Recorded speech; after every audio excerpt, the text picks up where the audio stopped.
Vina character exploration and learning. Tis. And we met. Then Malachi gets introduced, and then it's next time on Dragon Balls. Yeah. Malachi pretty rolls much. in and says, "Who's that fucking weirdo wizard-looking guy?" Some Peanut pertinent. Oh, Which came I'm angry. Yeah, Aeolus is angry.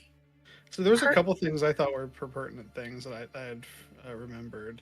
One of them, like when talking about Elvina's kid, it was a child born under the dark star and bathed in demon ichor. Was that what? Yes. Demon ichor. Correct.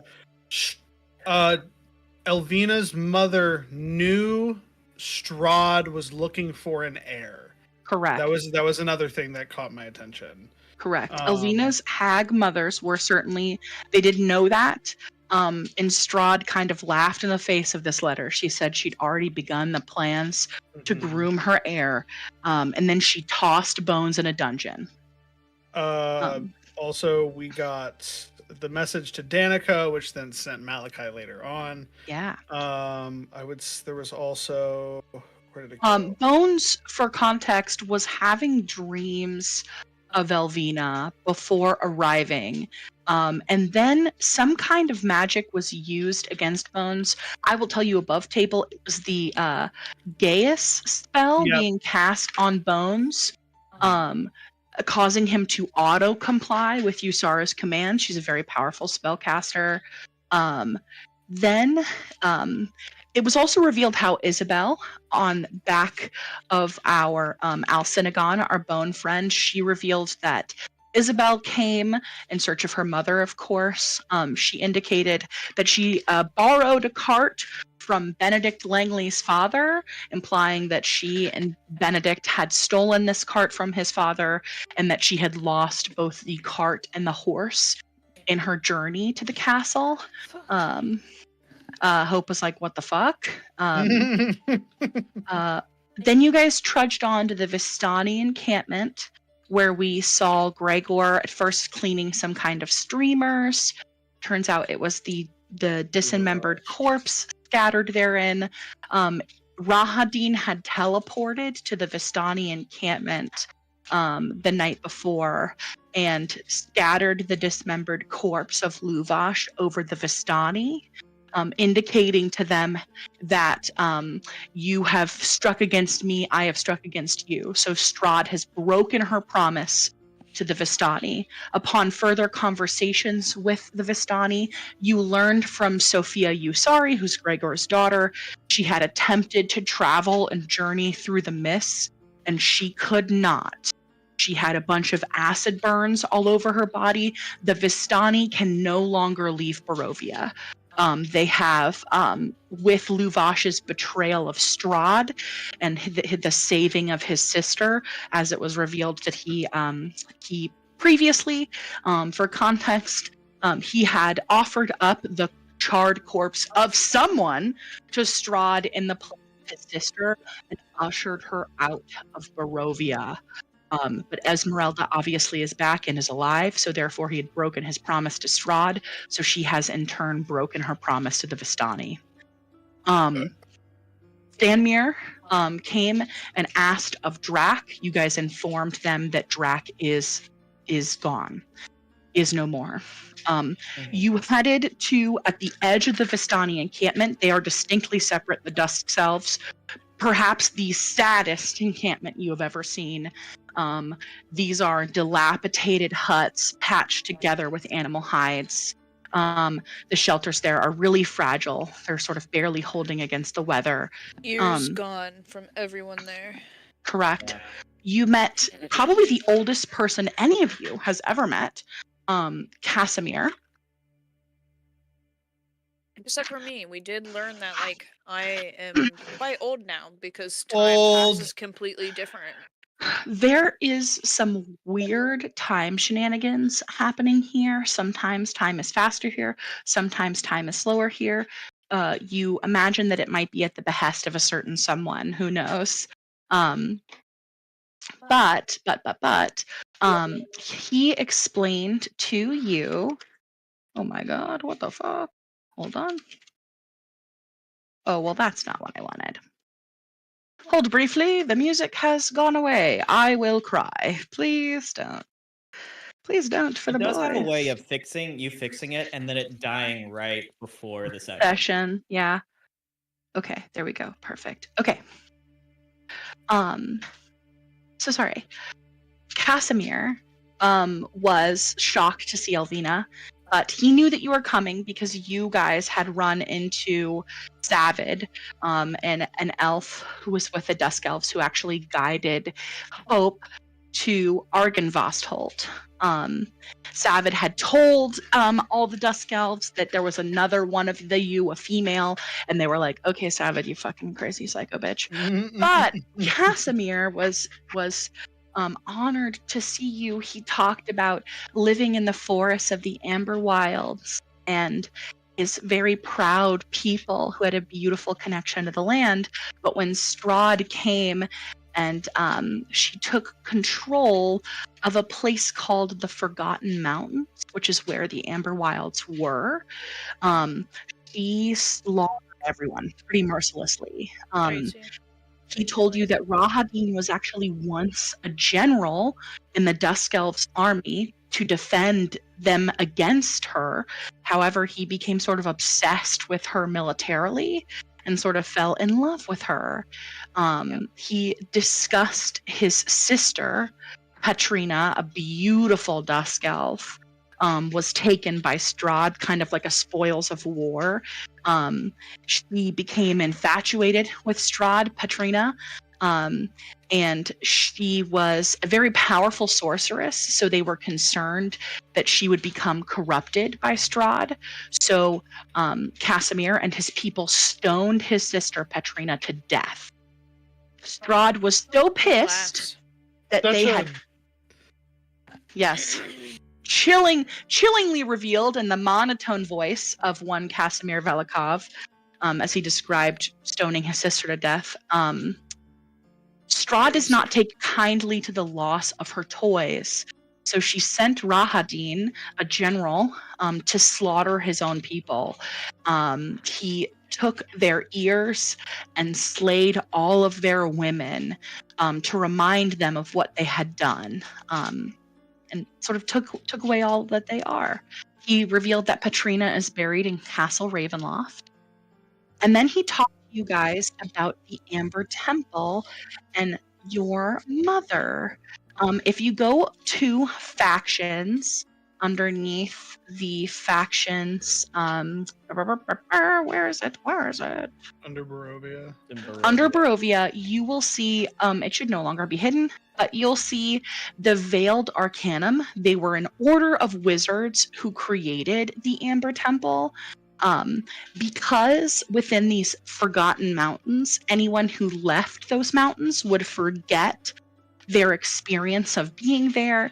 They decided that they were going to hide some of the most dangerous entities in the world.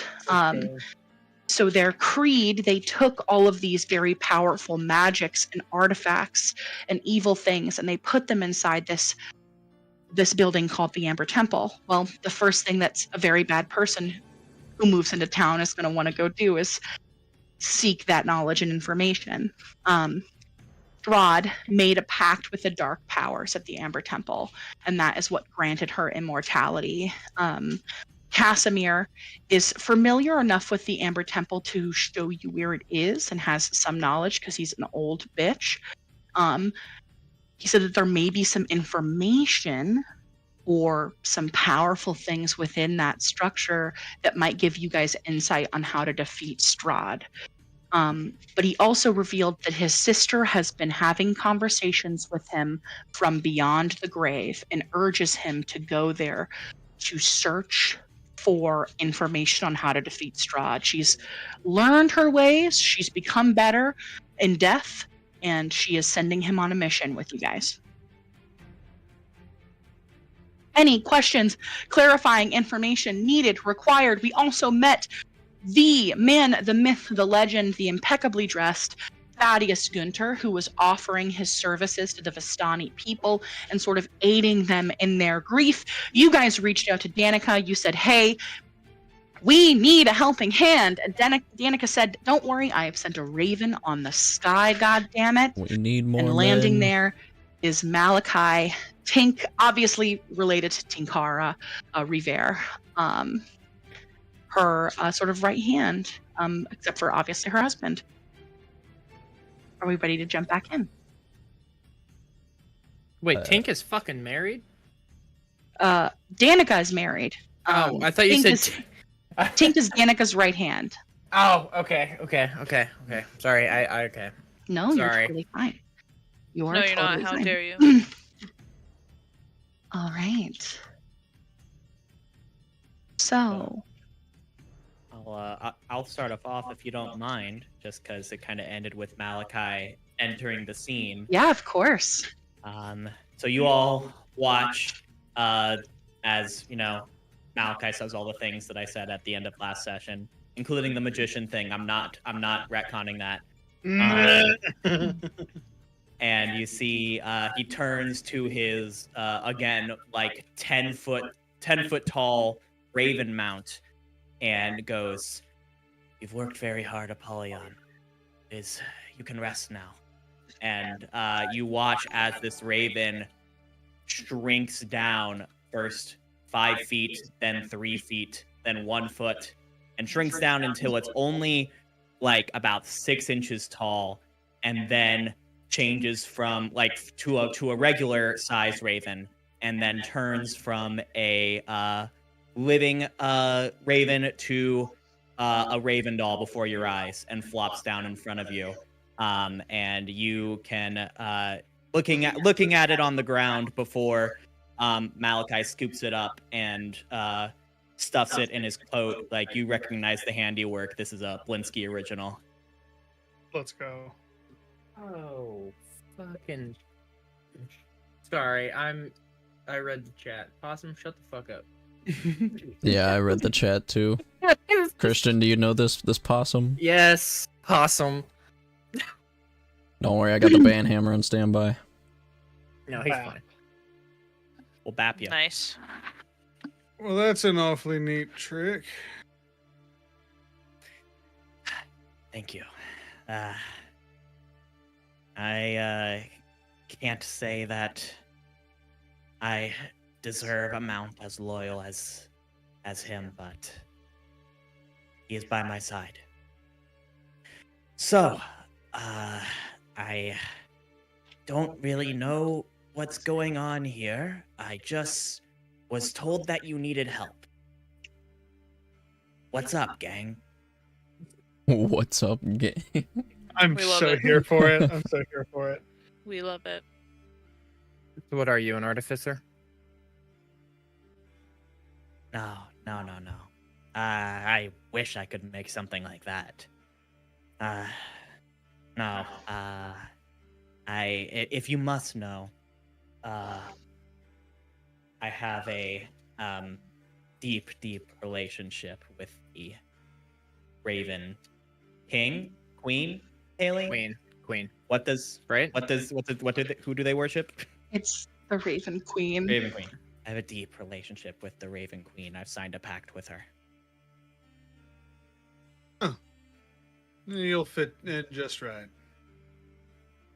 All right. I'm going to immediately walk past and not even comment anymore. Gets called magician. Gets Yeah, no, I get called a magician. It's so That's funny. why I was hoping It's so artificer was funny. like a fucking Yeah. dig, and then that Alos would just immediately just stop talking So and walk funny. past. Thaddeus is kind of flabbergasted that this happened last session. I said, "Pleased to meet your acquaintance," and you just kind of just ignored me and just walked right past true. me. I did do that. So I did do that. Completely true. Thaddeus just absolutely flabbergasted. He's gonna turn around and just be like, "All right, we got this guy over here." Sorry, I can't find my voice right now. Give me a second. I know it's just all right. Yeah. all right. Yeah, I was like, it's Matthew McConaughey. Let's be honest, buddy. Malachi, was it? Malachi will now turn to you and be like, "Oh, yes, you are That, shockingly clean." Thank you. I stay proper at all times. Malachi, make a perception check. Okay. He seems to like to keep up with appearances for some reason. Okay, I am. Okay, I need to open up the campaign. Oh, it says your DM is not currently hosting a game session. That's supposed to be like that? Or am I doing something wrong? Oh, are you You gonna need make to the roll open on the roll what? 20? I was trying to make the roll on D&D Beyond. Oh. Oh. Okay. I am a dungeon master. Maybe I... Did you guys see that one? Yeah. Okay. Mm-hmm. Okay, I think I'm just being silly. 1 second. Yeah. What a silly goose. Stop that. While It's silly. Malachi figures out his footing. Oh, no, what are you doing in this? I got a 22. Holy shit. Did you see it? I don't know if you saw it, but you can look at my I screen. saw it. Yes, On a I saw it. 20 Okay. On a 22, what is the cleanest thing that you are wearing, Thaddeus? What is the most well-maintained portion of your attire? Inside of a little sheath, a part of the sheath even, is a really well-kept, well-polished leather sheath. You can't really see what's inside of it, but you see a nice sheathed rapier. Malachi, as you look at this rapier, make an Arcana check for me as it catches your eye. That'll be a 12.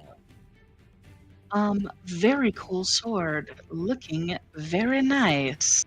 Mm. Very cool, very shiny. It's kind of bigger than you would expect Yes. him to be wielding. Jay. Oh gosh, I need to change my name. I'm no longer Devin J. And I got that up there. Oh man, is my name still? Yep. Oh no.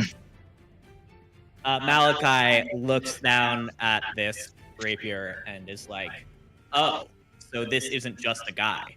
And so looks back up at Thaddeus, goes, "Yes, Thaddeus. I don't think you match any of the descriptions that Tinkara told me about." Tinkara? He's Who's- sort of new to the party. Who's this Tinkara? My sister, of the Order of the Feather. Order of the Feathers? Yes. Hmm. You got a lot to learn if you're gonna hang with us. You are Seems so. not from around here, it seems. Not particularly. Okay. Well, To be fair, none of us are really from around here, but you know. well, you guys have that look of utter despair that makes me think you've at least been here for a while. You got me there, mate. Solid joke. I love that joke. That was good. You still look like you. You all look like hell. You still look. Thaddeus, you still look like you have a level of childish whimsy, and I'd reckon you've been here for maybe a few days max. That is pretty accurate.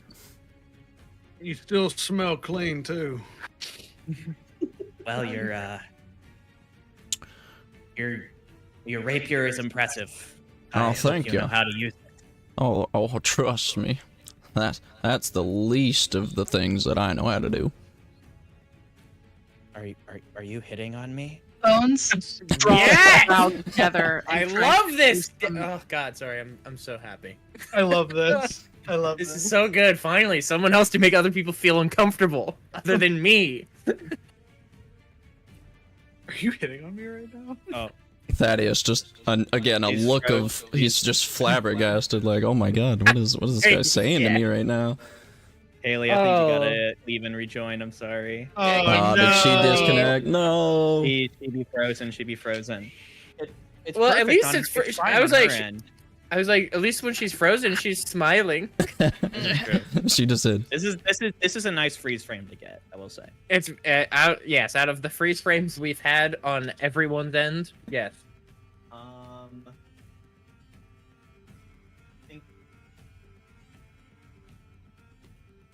Well, you have now turned off. Your camera's now off. What is happening? Awaiting and your Discord freaking out. Discord broke. Technical difficulties. Discord, just the fully big suck. restart it. Fully restart. Discord. Ah, I spelled difficulties wrong. Difficult Ah, like, cookies. You might have to task manager it. Like fully restart. Sorry, friends. Her Discord is absolutely fucked. Getting to Tubing? bed.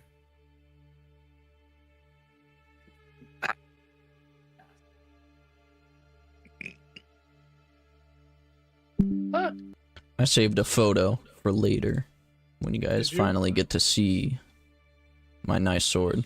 It's pretty badass. No kizzy. Let's go. Yeah, I love a here's- good sword. I love a good sword. Yeah, I Don't we love all? a good sword in its sheath. You know. Okay, looks like she's back. Absolutely. And as you guys continue your discussion on what makes a good sword and whether or not Thaddeus has the hots for Malachi, you make your way back towards the Vistani encampment. Nightfall descending heavily and solemnly over the encampment, cloaked in the deep sorrow of their recent tragedy. Zuri lays face down in the snow, weeping. Blankets have been laid over her. Twilight hues, which would have once bathed the camp in warm light and celebratory tones of Rema and the smell of wine, are swallowed by Barovia's ever-present gloom. The fires burn lower than usual, their embers casting faint, mournful glows on the ornate cabins and tents as you arrive back at the Vistani encampment. Mm. This is Malachi's first time seeing this. Oh, fucking. Yeah. I kind of look over at their. Aren't these guys usually supposed to be like annoyingly happy? Yeah. Typically they would be, but everyone's sort of been through a lot recently, so it's a little solemn around here, I think. Yeah, kind of dodging puddles of blood as they walk. I see that.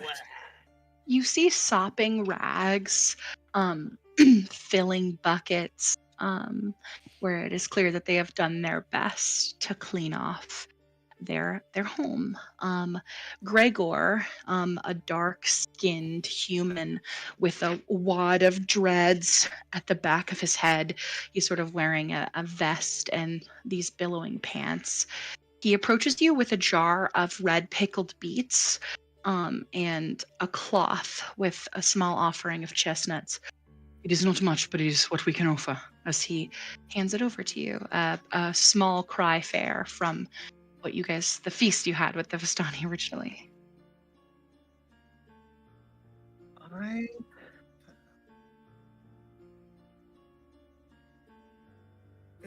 Much appreciated. You don't have to give us anything if you don't need to. You all need what you need. Are we planning? And I kind of look back to the group and say, "Are we planning to stay here for the night?" What time is it? It's like evening, right? Yeah, it is Late. dusk at this point. Near darkness, it would probably not be incredibly wise for you to travel too far away from here. I do say, y'all look rather weary. We should kind of take a breather. It's been a rough night. Thaddeus would actually have his own cart, with this beautiful Clydesdale horse in front of it. Different than the Vistani horses, covered in these ornate bangles and these beautiful coverings and saddles. These horses are sort of more modestly equipped with sort of leather chassis that you'd expect to be on a horse, but they are hardy, well-fed, Hope is with us, right? large No, No, she is back at horses. the She is castle. Hope. Hope, Drew, and are all Isabel are all back with Gregor. You guys have also hopefully sent the flock of feathers there as well. Okay. Roger, Dodger. Um, Sorry, was just confirming. it's probably the largest probably the largest cart that you've seen thus far, whereas the Barovians are sort of more modestly equipped. You can see that Thaddeus Gunter is not so modestly equipped. Is there branding for your helping department? All I over still this have thing? not concocted a good name for it, so it's still Thaddeus Helping Department. Just the symbol THD and a fine brandishing with like kind of looks like the what's the Gryffindor logo, if you will. Mm-hmm. Mm-hmm. It is embossed into the side of this like rich red oak, like a incredibly cherried wood that this cart is made of. It is a closed and covered cart. Kind of looks like something that you would see the headless horseman ride, except it is very, very comfortable. Even the top sit where you would have a footman sort of reining, there is crushed velvet seating up there. The footman would have been, sitting comfortably. If you guys would like to travel and get rest on the road, we could also do that in my carriage. I think it might be better if we stayed in company for the most part. Get our rest.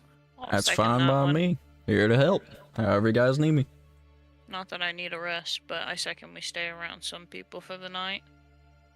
All right, I'll begin my setting up, and I'll find the most dry portion on the ground if I can, and I'll begin ritual casting Leomund's tiny hut. It'll take about 10 minutes.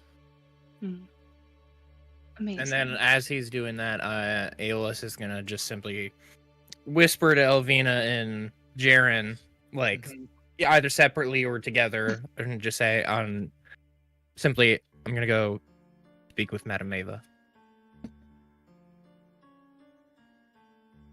Alvina will sort of glance at Jaren and then back to Aeolus and like, not me. What could go wrong? Well, don't say that. Many things. Not much. That's fair. Let's be honest. Every time we have said that, it's gone wrong. This is valid. All right. Do you want to do that now, or do you want to do that later? I was just gonna go pay respects now, but I was gonna let you guys finish up whatever you're doing. So, like, you can visit after what you're done, but I'm just gonna head over there now. Once I start this spell, I have to stay inside of it. So if we're gonna do it now, we should do it now. I mean, it's fine with me. I'm just, like I said, you guys don't feel the need to have to come with me if you don't. She makes you a little uncomfortable. I get it. Bones leans against a tree, his arms crossed, and does sort of a 1,000-yard stare into the darkness. I'll take first watch, then. As he sort of leans up against the tree. Alvina will, I'll take first watch with you. His head cocks to the side. Malachi, as you're looking around at the Vistani encampment, your impression of the Vistani growing up in the Order of the Feathers would have been that they were jovial, a little skanky, and really hardy. Looking around, these people have lost that joy. Aeolus. And annoying as hell, but that's just his opinion. Absolutely. Aeolus, you make your way towards the tent at the center. A beautiful yellow tent. It is the largest tent here. Familiar you as you approach. As I approach, I'll just like clear my throat so she knows I'm there, so I don't like scare her by walking in. Granted, she can see the future, so it's not like that matters.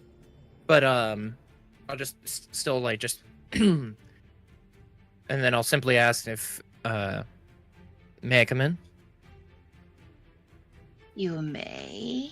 You hear a crowned voice beckoning you to enter. And then I walk in.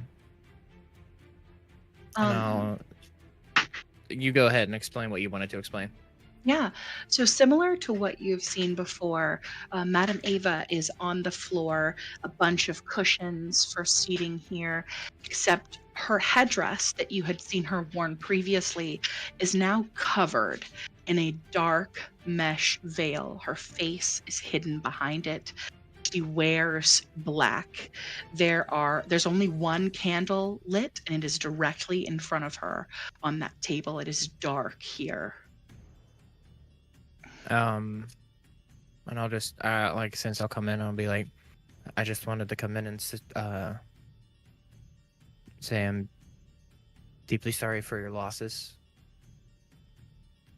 Losing loved ones is never easy. You see her head nod. Being a seer, holding the future in your eyes, never prepares you to see children die.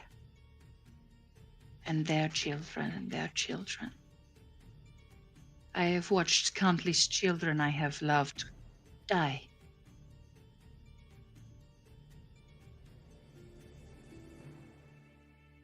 She is shuffling cards in her sort of old, willowy hands. It is good to see that you are alive, Aeolus. It's good to see that you're still kicking, Of despite the course. circumstances. Do you have any... Do you have anything you wish to discuss, stories-wise? Tales of your children? Takes out a card and flips it. It is the traitor card that you've seen before. And she says, I see the betrayer among you has made themselves known. I hope that you have been kind to Jay. We all fight to keep those we love. Honestly, haven't seen him since Castle Ravenloft. He's still there. So, can't... We offered to save his sister, and he's like, but Strahd, and then walked away. And that was the last we saw him. He lives, she says, shuffling cards. I'm afraid I am not without, I'm without stories for tonight. I have lost someone very dear to me. If you would like, she gestures to a basket of blankets. You can take one of my scarves to keep yourself warm this night. You will need warmth where you are going.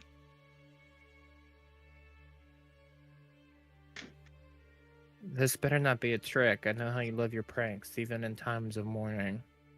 Do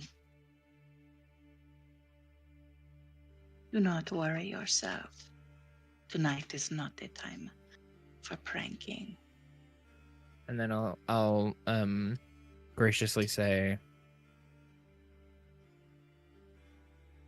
I'll simply just say I accept, and I'll walk over, pick up whatever scarf, probably like, well, a more like purple or black scarf, if it's there. Just grab that. As you go to reach, sort of with a more discerning eye, she holds up a finger. This one. And she points at this. It is a beautiful shawl. It is lined with fur, intense amount of fur. And on the inside, there's sort of this weird branding of two minks curling together. Can I do an Arcana check? You certainly can. Oh, okay. Let me look it. Yep, there's the number. Oh, that's shit. 6. On a 6, everything in here feels quite magical. Madame Ava is an immortal Seer. seer, so she is very, very powerful. She imbues magic. This whole tent feels of arcane energy. It hums around her. And then I will say and then I'll say, okay, thank you. And then I will pick it up, not immediately put it on yet. And in its place, I will use, if I can, sleight of hand to leave a gold coin or two. I can roll for sleight of hand if you want me to be successful. Isn't this a lady a seer? Go ahead, roll sleight of hand. I will tell you, she does have a plus 15 to perception. Just off the 14. rip. 14. Yeah. One less. I'm upset. Well, she could roll on that one. Let me roll for her a d20. She has a plus 15. What is that? Just her passive perception? She has a modified passive perception. It's different. Yeah, she rolled a 36. So take your coin, child. It is no good here. He says, shuffling her cards. Okay. I only ask And that then you instead, I will leave. Where's it at? The chamomile tea that I have in my. Because I feel like she'll appreciate. payment I ask of you, child, is that good. I stand the chance to lose more children. You make it so I do not.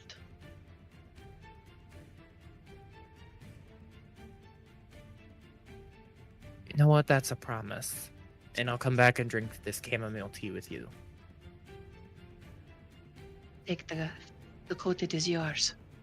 She is shuffling cards languidly as this sort of single candle illuminates this faceless woman. She is shawed in her grief as you exit her tent and return back to your friends, sitting sort of somber. Bones is very, very straight backed, leant against the tree. Is there anything else that anyone would like to do before we start First Watch? Thaddeus, Have as Jaren always, look at the coke. just running around helping as many people as he can until he's finally worn out and needs to take a break. You guys watch as Thaddeus moves about camp. Gregor actually beseeching you to assist him in his attempts to clean things up. You spend a large quantity of the evening cleaning blood. So much blood. More blood than you could ever have feasibly imagined coming from a single person. That's a lot. Yeah. As you guys settle down for the night, Alvina,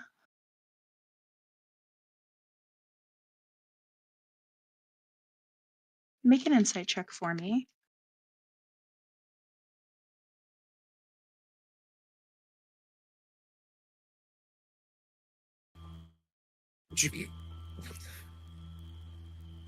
That scared the fuck out of me. 12. Okay. On a 12, you just see Bones, his jaws tight, and he stares ahead as everyone else begins to settle down, doing their nighttime routines, getting comfortable for sleep or trance.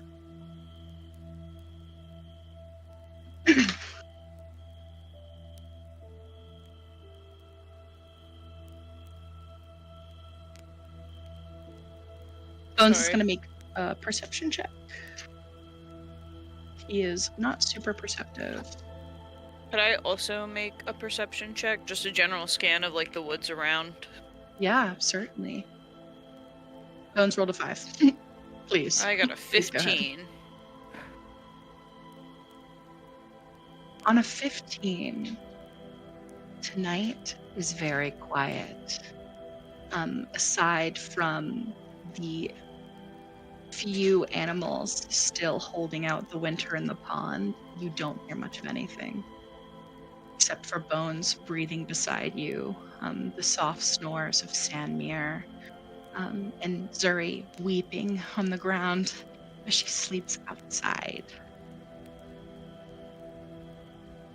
Elvina will just sort of scan the wilderness, and turn and look at Bones, and she'll start a conversation.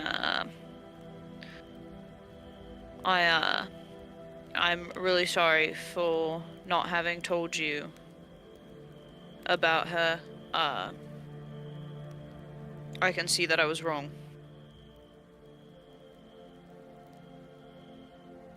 He looks over at you. It's all right. He wipes his nose. Done little to convince you that I am the kind of man who's worthy of fatherhood, I guess. He looks down at his hands. I figured, you would want to just stay at sea, and I didn't think it would be a great life for her. Aye. It's not a neat place to raise a child. What's she like? Does she, what's, sort of her deal? Well, she's about 4. I actually have sketches of her, if you would like to see. I still write her while I'm here, or try. I don't know if it, ever really gets anywhere. He swivels closer to you, moving. No insight check necessary. He's excited and earnest in looking at these sketches with you. What does your daughter look like? She is very much, honestly very identical to Elvina, just a lot smaller. Her ears are sort of ridiculously oversized for her head right now, because she hasn't really grown into them. But she has the same hair color and face structure of Elvina, but her skin complexion is very much closer to Bones, strangely enough. He runs a finger over the page, his fingers tracing her ear. She's very beautiful. She looks like you. Her name's Tylee. She is quite a spunky little gal. She doesn't like following any rules. Very wild at heart, I would say. He laughs from his diaphragm, hard. I suppose so. Good on her. No rules are meant to be followed anyways. That's what I always told her. So where is she now? Well, coming here wasn't really part of my plan, but I was initially supposed to be also doing a little job for you, Sarah, and here we are. And now I don't think that we could go back until Strahd's not really a thing. Or at least not me anyway. Well, I've certainly got that much. Our hands were sort of burned with acid, so that's real fucking scary. This place is like fucking smoke. It just clings to every part of you. It hasn't been a great time being here. A lot of people have lost their lives. We've been through quite a bit of hell, if I say so myself. But I guess we're making it through. She does like a thumbs up. Sounds like it ain't over just yet. No, I don't think it is.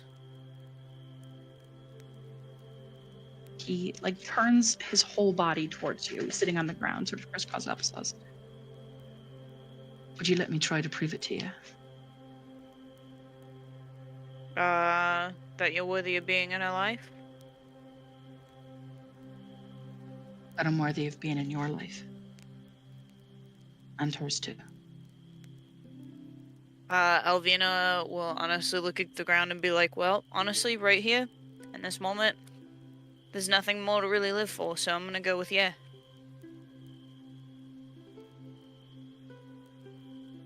Good on you then. He turns his head to the side. That fucking Casimir guy's real, a real piece of work. As he leans into you and sort of lays into Casimir hard. Yeah, a lot of these people around here have been real pieces of work, I'm not gonna lie. You should have met the Baron. I've honestly yet to meet anybody from Barovia who's fucking normal. So, yeah. Not that your friends are much normal. Yeah, I Either. can't really speak on them either. Well, I'll wake your hairy friend up for his watch, and you get some sleep, trance, whatever it is you elves do. And he is gonna stand up and he's gonna wake you, Jaren, for your watch. Sort of kicking at your boot, waking you up. Yeah, what? I think you said you're gonna take second watch, yeah? There's a moment where my head goes, did I say that? Yeah, sure, whatever. Thanks for first watch. Yeah, no problem, no problem. We only did it for 2 hours, but you'll be all right. And he goes and lays back to go to sleep, and go to bed. Jaren, also give me a perception check for me, if you wouldn't mind. Of course. If you're doing it with your nose, with advantage. Yeah. I think I'm consistently kind of Mm-hmm. using my schnoz, even with my like really extended dark vision. I think the nose is the most reliable thing. First thing bro did when he met me was sniff a letter that I gave him. So. I mean, it's not even like he's like getting close to sniff you. It's just that the nose can sniff you from that far because you are so I different. think it's a from normal everything else. reaction for him, you know? It really is. It's just Yeah. like you smell fresh. Like we've Come been over here so I can for. sniff you. Let me sniff you, boy. Get over here. Where is my fucking stuff? Perception. Roll, please. We take that, and then with advantage. Same, 19. Amazing.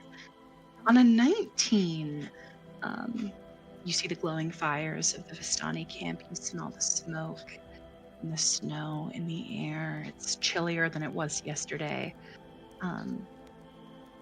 Nothing catches your eye in the distance, but Aeolus, as you look and pan over the group, is twitching on the ground in their sleep. Oh shit. Moving, sort of twitching their arm, snoozing away. Does it look like they're dreaming? Looks like they are having a pretty intense dream. But your watch passes by uneventfully. Aeolus, you are snoozing pretty hard. Incoming infernal talk. Oh, wrong one. Ignore that. Ignoring. Oh, please let it be. Okay, I was hoping it was gonna be like some just rap music. Ignore that. Ignore that. I forgot to copy and paste the right thing. Hold on. Holding. Hold on, I'm DJing, damn it! Hold for DJ! Jennifer I'm Coolidge. always like, man, I'm really nervous that... Babe. Oh, What? did that say what I think it just said? Babe. Did it say There's you've hit your not a limit? It says Damn. YouTube videos are no longer supported. It Damn. just happened. That It took just- like a whole videos were 3 supported minutes. 2 minutes ago. It's okay. That's so mean. It'll be fixed next week.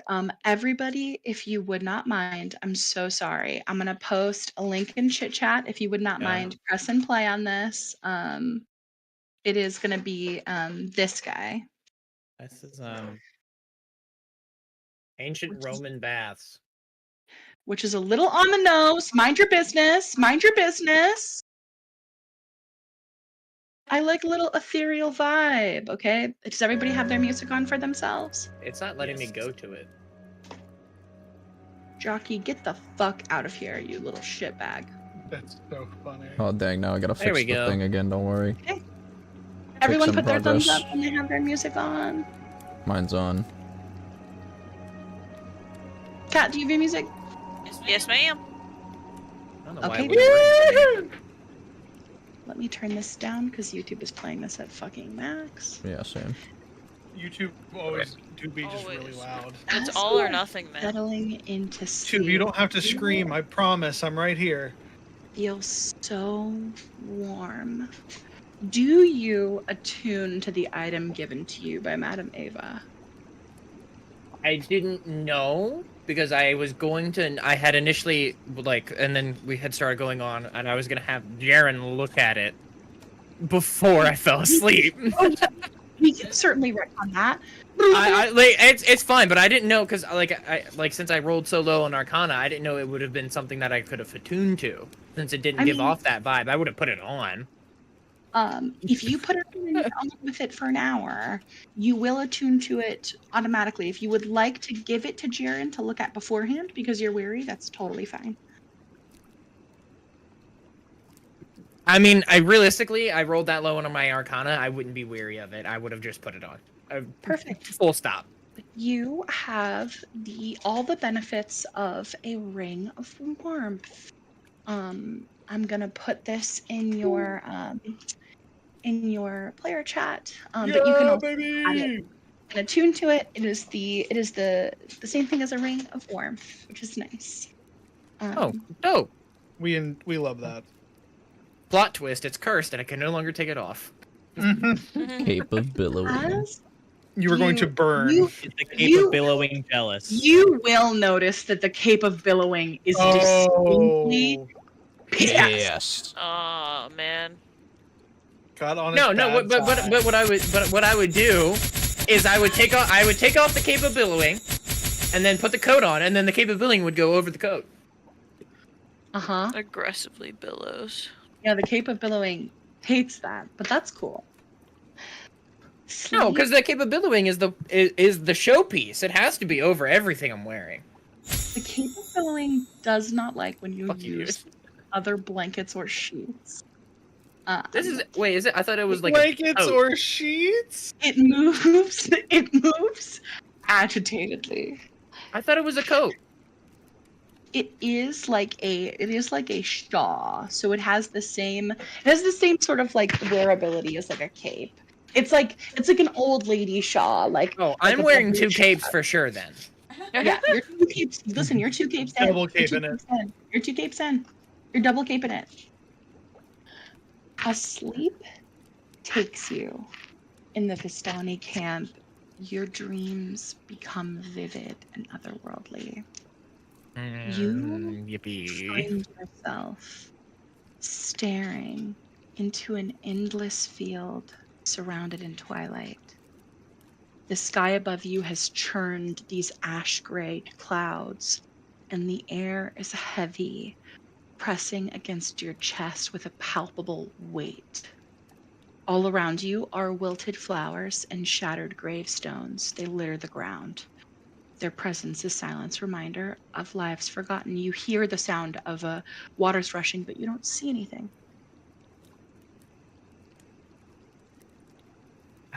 I don't even know what I would like. I guess in this instance, I would cautiously walk and pick a random direction to walk toward. Or actually, you know what? I would scan the area first. Realistically, I would scan the area to see if there's any point of interest that would grab my attention more than just being in this field.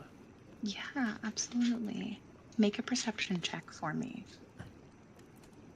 There's a soft wind blowing around you. 11. On an 11, you walk sort of aimlessly, but the ground beneath your feet begins to shift unnaturally, almost guiding you as you find yourself moved by the earth closer to this body of water through these gravestones with these wilted flowers all scattered atop them. You find yourself close to this steamy body of water adjacent to this gravesite. It's very, very warm here. The steam wafts and rises from a pool here of inky black liquid. In the center of this pool, cloaked in shadow, is a man half submerged. He is wearing only sort of this skimpy sort of robe. His hair hangs in his face, a hood over top of his head. As you look upon him, he stands in the middle of this giant mirror-like pool with the steam wafting up. Would it be a insight or history check to like, I don't know, figure out who this is, or Yeah, would I just have to absolutely. talk? Go ahead. You can make a history check. History, got it. I didn't know if it either. I guess either way, it's still the same. 14. 14 is pretty good. The ground has moved you here. It bent to the will of presumably this creature at the center of this pool. You look around at the distant gravestones with flowers scattered upon their tops. You are in the presence of Hades, god of the underworld, in the center of this pool. He is not the size of a man. He is larger than, but not so large that he is unhuman, as he stands there still in the water. So never talk to a god like directly, like super direct. Only unintentionally. So Aeolus would be thinking about like, oh fuck, how do I speak without offending a god? His And in this instance, I think what I would do is I would, if I like history check wise would know and feel like I'm in the presence of Hades, I would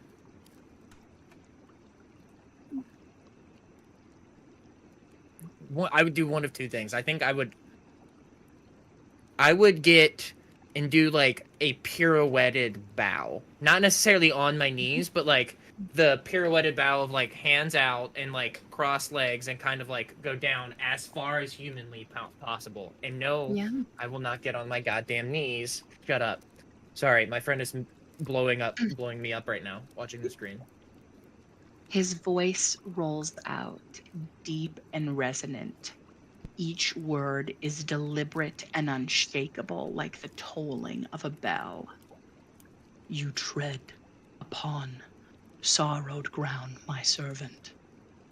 The grief that fills this land seeps to its very soil, twisting the natural order.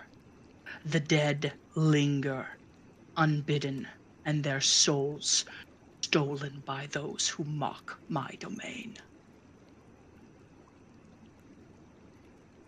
Your legs are jelly. Make a Constitution saving throw.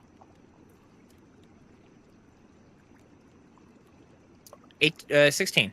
That was a +2. I thought it was a +4. 16. On a 16, you do fall to your knees hitting the ground, but you don't vomit or throw up or have blood exit your eyes or shit Hey, that's a yourself. win. So a That's win a is a win. win. Win is a win. You didn't shit yourself! Yay! The ground is warm under your fist as you touch it. As I'm doing this, do I like? Would I also feel like a sense of like weirdly comfortable? You Like do. not just in like in the presence of the god, yes, but also kind of in this realm. Like, would I feel any sense of like a sort of like comfortability that I had previously not experienced, Make an while also insight check. feeling Make okay? an insight check. Just curious. Yeah, of Um, course. a 9. On a 9, So close. I hate these. inside of the center of this dark mirrored pool is a god who has called you his servant. His voice has brought you to your knees. I would say in this moment you do not feel comfortable. Okay. This is sort of brain shattering. Jaren, as you are awake, you see Aeolus's leg twitching as their hand forms a fist. Aeolus, what are you doing? I'll I fuck. sit up. For me, I guess in like, what I would try to do is I would try to say, since This he is called what me he his, he's called me his servant. He's discussed how people in here, like in the middle of this land that mocks me, and makes fun of my realm. I would simply, especially after being called his servant, in this instance, without even like recognizing, like with now, I would say probably putting 2 and 2 together, like, oh, this is who I've talked to, because I feel like I would recognize the voice that had yeah. initially talked to me, for because sure. that would have struck a chord in me, and like I would have not forgotten his voice at all. Oh hell yeah. So I would simply say, well, first of all, because I haven't talked at all to him in this moment, I would say first, not pleasure. I would say it makes me, I like like my voice is shaky, so I can't really replicate that, but I would say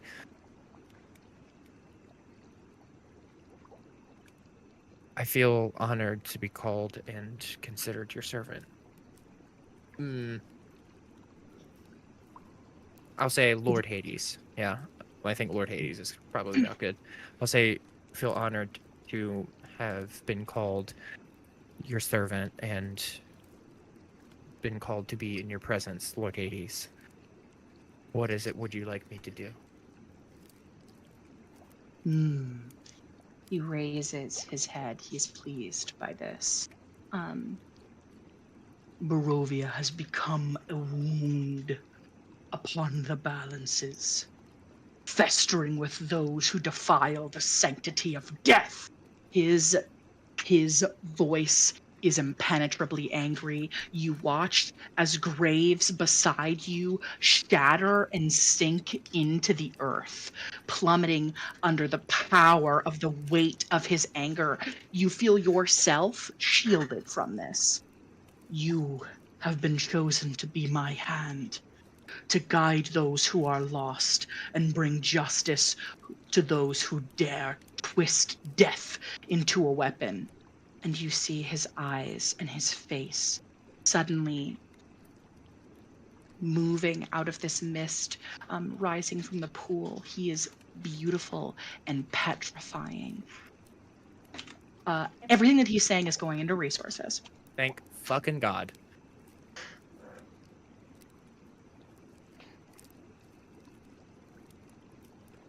He extends a finger and points it to you, shrouded in this black cloth that clings to his skin, and descends to the water. He says, "Remember this. Death is not your enemy, nor is it a tool to be wielded lightly.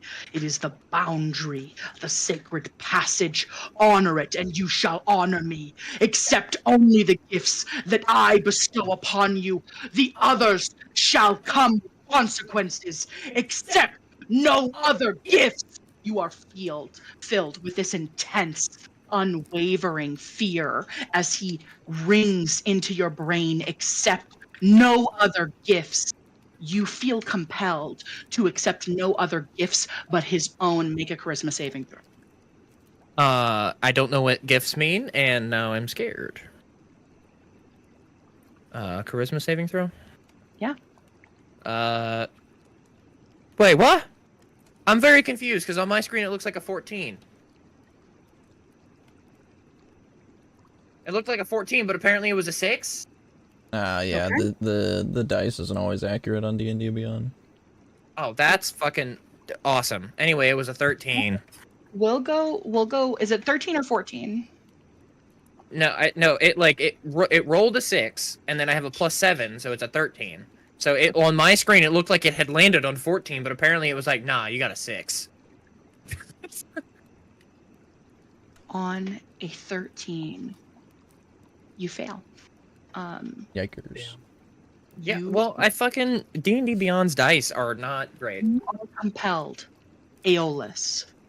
You will accept no other gifts from no greater or higher being, lest you shall die. Oh. That's easy. Let's go. Well, alrighty then. First of all, that didn't plan on it. Aeolus Give would not this plan man a on it. Staples He bucket. accidentally That was talked easy. to God and got a response. This is the only deity they're ever gonna fucking talk to. As you hear him say, accept no other gifts than mine, it is like a powerful wind has taken over you. It has moved the mist. It has shattered these gravestones. This wind engulfs you. It is the voice of your God. It erases the ground beneath you. The pool is no more, and it is only Hades, shrouded in this robe as he stands before you, reaching out this colossal giant hand compared to your humanoid body. You feel it reach to touch your skin. It touches your face, suddenly small, curling over your face. You will accept no other gifts but mine. As you feel him shove your head down, your body pressed against the earth hard and fast as you wake up. Jaren, you watch Aeolus on the ground's body begin to shake and convulse, starting at their fist. They are seizing on the ground. No. Fuck. I'm going to I rush assume over this is to a them. cue for music change. Oh God, I'm so sorry. Nah. You're good, Calming you're good, bath Alice. now. It's calming bath romance. Calming sorry, bath guys. as he's just so sorry. seizing. Yes. I'm literally so sorry. You can now hold on. I'm gonna put resting by the campfire back in the chat. Oh, that's where. There you go. There's resting by the campfire, boys. Resting by the campfire, boys. You wake up. There was a music change. I got too into the thick of it. I'm No, so you're sorry. good, you're boys. good, you're good. Let me go to my spells. Hold on. In chit chat is resting campfire sounds. You can turn that on. Aeolus, you feel this god's hand touching your face, body shaking. His head on the ground, Jaren, is not moving. It's like it's being held there by some kind of force. You all wake up as you see Aeolus is convulsing on the ground, except for their head, which is being held in place. Wait, so I wouldn't be woken up then? You are Still in God not- realm. You're not awake. You're not awake, but your eyes are open. As they roll back into your skull and foam begins to come from Aeolus's mouth, but it is like dirt. It is black. Elvina! I kind of like yell out. You're muted. What's crazy is we're in the Alvina will Tiamat's startle tiny awake hut. from her trance. I don't know what's happening. Come here. She'll frantically, Aeolus is she was having a good honestly time, guys. camping in a tree, so she skitters down from a tree that she was in and Oh. over towards you. Over sees Aeolus fully convulsing on the ground. All right, there's only one thing to do in this instance.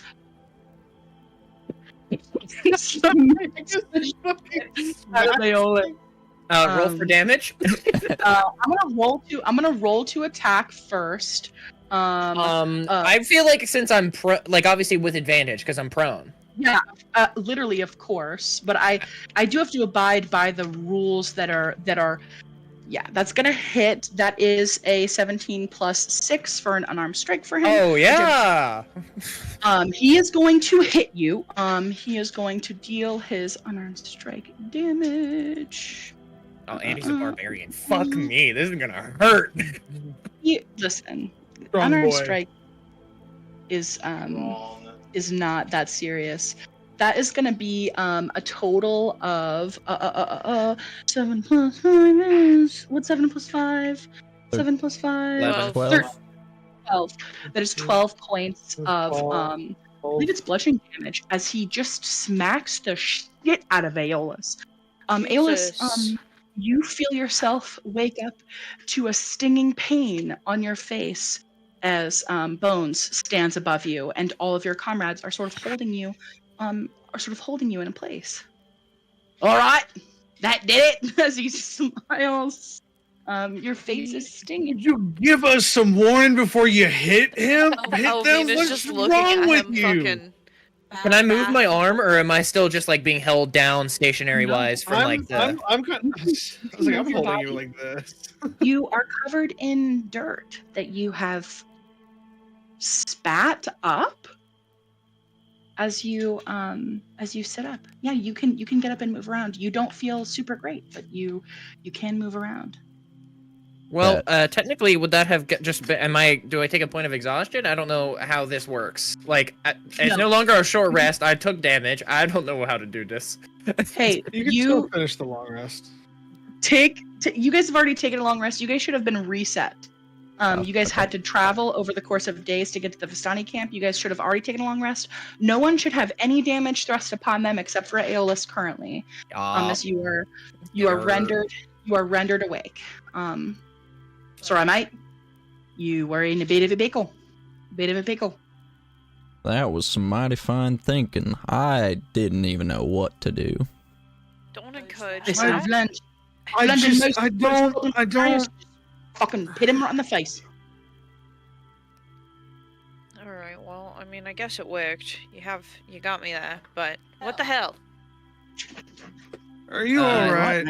Aeolus is just gonna be like sitting there, just doing this, like rubbing, like not like aggressively rubbing their face, but like kind of like, not even like on the side of the face where he would have hit, but probably like more on the side of the face where you guys wouldn't know, but the palm of the hand from the god would have been.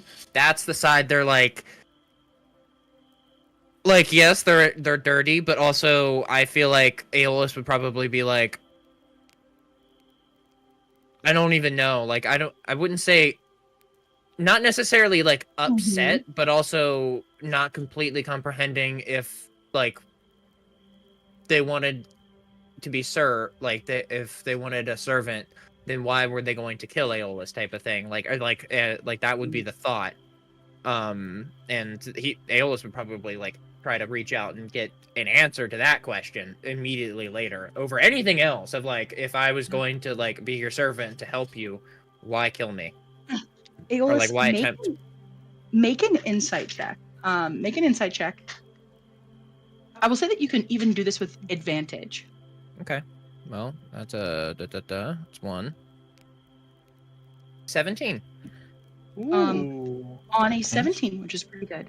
On a 17, if the god of death wanted you dead, and he could now touch this domain with his divine Reich, you would be dead. You are not dead, definitively. He has simply put a compulsion on you that you may accept no other gifts but his or die. You don't know why he has done this. It is hard to decipher the reasonings behind the choices that God makes. But what you do know, historically, you would know this. Contacts from gods are you roll a nat 20 and then a d100 in succession. This god has chosen to speak to you twice. It is emphatically insane to become touched by a god. It is a painful experience. You would have some knowledge of the way that the clerics of Saluna are even chosen. They get hit with a fucking moonbeam from the sky that sears them with radiant energy until they are have God's power thrust upon them. The fact that this God has spoken to you and touched you, and you are not in like excruciating pain, is because he has shown you a kindness. Like you would have to intuit that. Thaddeus is sorry, continue. Never mind. No. Part of Dragon's journey to reach Baphomet in the afterlife, they literally get singed from existence, and they get destroyed by a god who is good because their power is so immense. Continue. What is Thaddeus doing? Thaddeus was just examining Aeolus's face. Does he notice any markings? Anything that's just like there? Oh yeah. As Aeolus moves a hand from his face, embedded into Aeolus's throat. Aeolus, what was the first language that you ever learned? Give me a good lord. Give me a second. Where would that be? Background? Yes. Right? It can be up to you. If you think that Alton Aspen would have taught you common first of the languages that you know. No, but that's the thing is like I would say infernal. It would be in the recesses of their mind, and they would kind of like have it like been retaught to them via Alton Aspen, and then like I was like either I would probably say infernal or common, but I would probably say closer to infernal than common. How much of your chest is visible? I mean, I was sleeping and I was kind of covered up, so maybe just like, let me look at my character. I would say honestly much. It's more of like my abdomen would be like exposed still, but like despite like having the shawl on now, but even like I wouldn't be sleeping in my breastplate to begin with, so it would probably just be like maybe like right under the like sternum, and maybe like a little bit up here would be seen. Yeah. So you see embedded into like scarred, like a healed scar into Aeolus's skin. Does Thaddeus speak Infernal? He speaks Draconic. You see some symbols, like a healed scar in his chest, but you don't know this person. You don't know if this is like a new scar or an old scar that they just happen to have on their body. But Aeolus, you do feel a sort of tenderness on your pectoral, like something, like something just is heavy on your heart. At that moment, if it feels like tender, I would probably what I would probably do is have the cloak of billowing come off. Yeah. Come in like front of me, put it on my head, and then lift shirt, because you know I'm a lady. Lift shirt and get out my my mirror. Literally after feeling how like tender this this part on my chest is, and I would get out my mirror, to see what it looks like, because I know this was not here before, and I would immediately be concerned with a new tenderness and pain kind of on my heart and chest. Peeled to your chest, written in Infernal, you see a title embossed upon you. It says, "My servant, a shepherd of souls." I mean, that's kind of hot. I mean, it's not uncommon. It's not like a shepherd of lost souls. Like, it's not like a tattoo, but it's like at least in like symbols. It's a scar. It is a scar embedded over your heart that says, "My servant, a shepherd of souls." I mean, am I the only one who thinks this is kind of cool, or? I mean, I mean, this is objectively sick as fuck. Okay, because I'm like, am I crazy, or is this like really cool? This is cool. Aeolus, I mean, after seeing this, would simply just in their head, like honestly out loud, just kind of not even murmur, just say, "Fuck." and it literally like a tonal octave shift a little bit, where they would just say it that way, and then they would just kind of like cover it back up, touch their chest, put the capability back on their back, and just exhale deeply and just try to see if it feels like comfort or just a complete unsettled, like just unease. Because that will be like, if is it just out of fear or is this comfort that Aeolus is feeling? How would Aeolus feel being claimed? Kinky. By a god A little. and not an archfey, much happier than if it was an archfey. So I would say I love said it's not the lizard. I would king. say probably cautiously optimistic. That is 100% would be how they would feel. And it's like, right now it's like, I'm in pain, that kind of sucked, but also it's Hades. Yeah. And I firmly believe in a lot of the things he was even saying to me, even without being like persuaded or like checked on type of thing, and like would have done these things to begin with, and to have it thrust upon him either way kind of gives like a sense of like, yes, now I know I have another goal in my life aside from other things, and I will uphold this goal type of thing. So I would say probably, like I said, cautiously optimistic.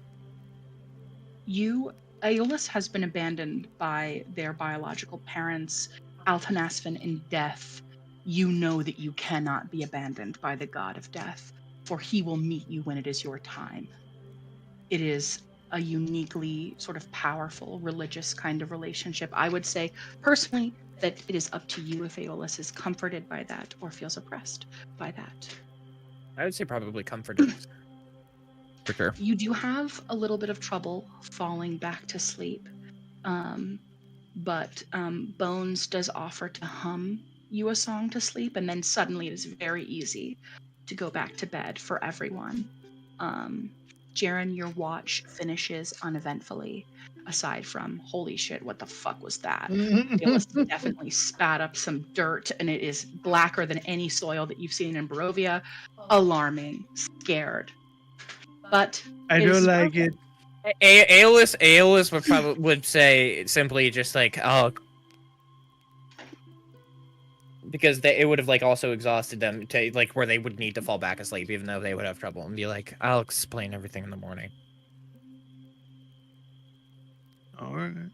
That morning, the sun is hidden behind a dense volley of clouds, and you all rise. You can all benefit from the effects of a long rest. Hey, that's good. Now I have my 12 hit points back. I am well rested. And I have all my spell slots. Only one mental breakdown is actually kind of pretty good. When you guys wake up, Bones is frying beets and walnuts in a weird sort of mixture. He has made portions for 2 people, and he looks at the first person to wake up and says, "Hey, wait, go fuck yourself." When you attempt to approach the pan that he's cooking, he makes a plate for Elvina and himself.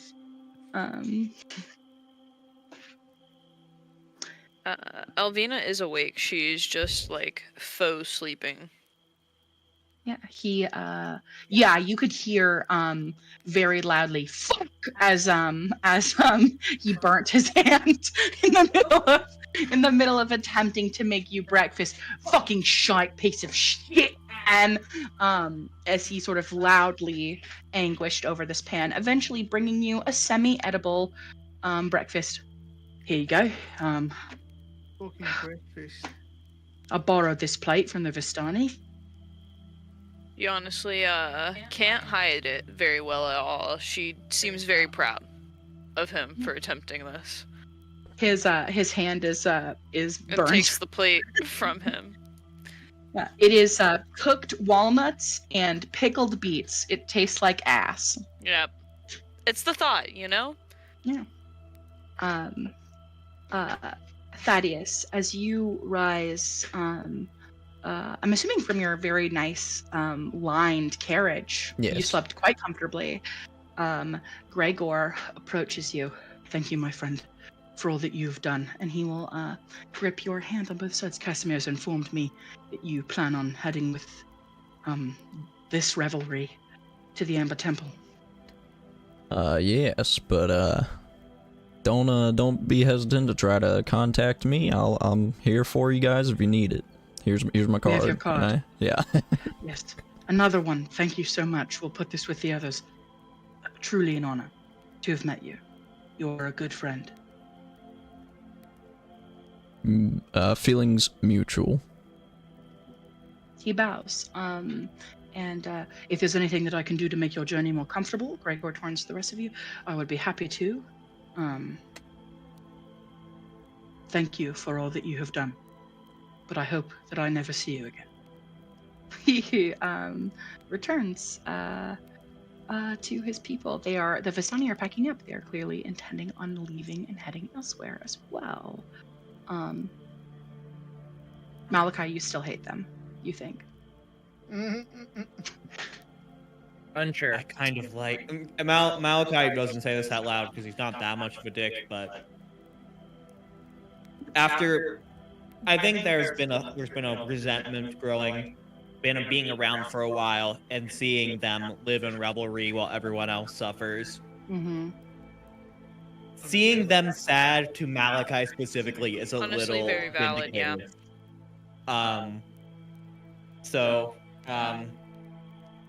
Yeah, is not the most sad about this, as assholey as it sounds, but I guess. Amazing.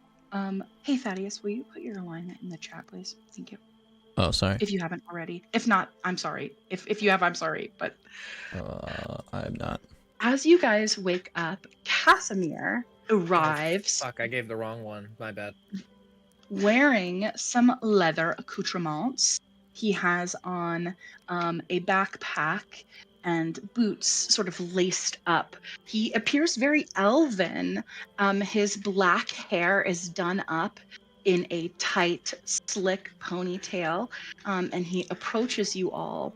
He looks kind of regal in this garb. It's clear that he has not worn it in some time, but he approaches you with a bow slung over his back and a pack with him. This is Casimir, correct? This is Casimir, the Okay. Dust Elf. He, again, is sans ears, and he has got some scarring across his face, but he is still very beautiful and very elven. Hello, Elvina, he says as he approaches all of you. It is lovely to see you.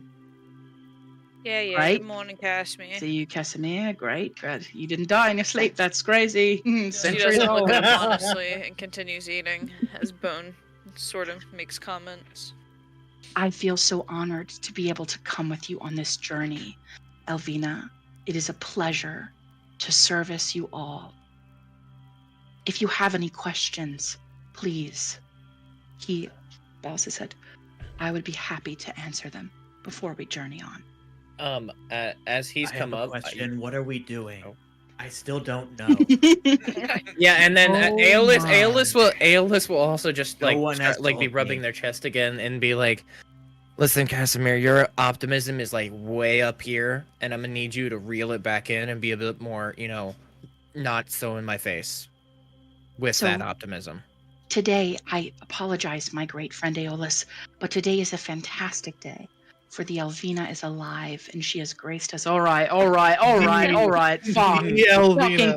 Fucking Christ. The Elvina. All right. And then he looks at Elvina. I mean, the Elvina, but like, in a respectful way. He's doing too much. Yeah, I'm not disagreeing, but also he can answer Malachi actually what we're doing. Because I'm sort of lost myself. I also have a few questions. But I'll let him go first, so. So, we are headed to the Amber Temple to learn what we can from the knowledge there. Countless centuries of acquired wisdom from these wizards. I need to See if there's any power that we can ascertain there that will allow us to defeat Strahd together. He reaches for Elvina's hand, and Bones' hand arrives for him to take. Thank you, brother. Gives it a kiss.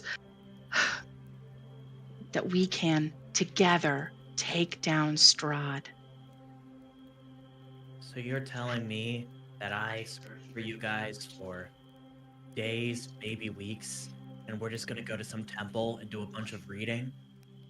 Well, No, I that's don't. involving one of my questions actually. So this apparently is the temple that my mother was sanctioned with, correct, and followed the initial god Yes. who was guarding this place. Yes, Strahd the faceless has. god. Oh, the faceless god. Okay, let me write that down. Cool. Anyhow, My favorite.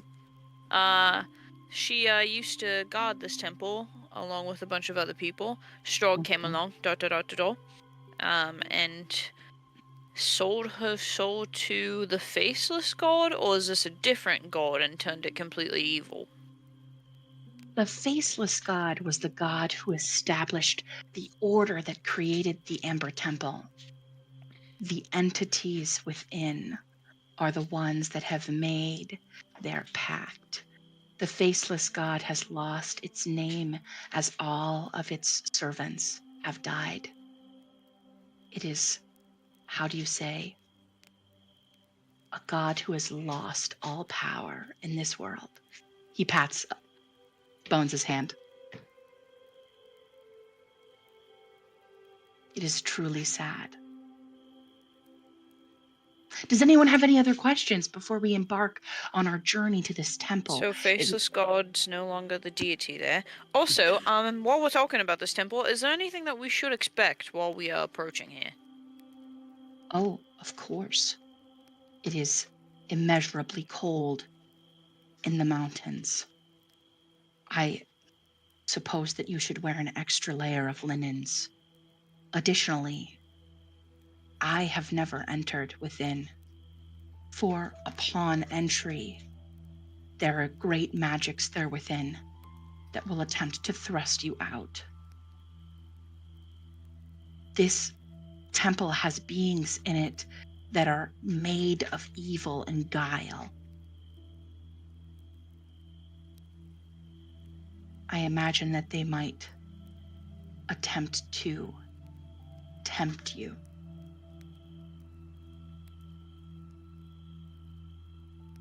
What Are they is it alive? ultimately we're looking for in here? I'm still a little confused on what is the ultimate goal of going to this temple.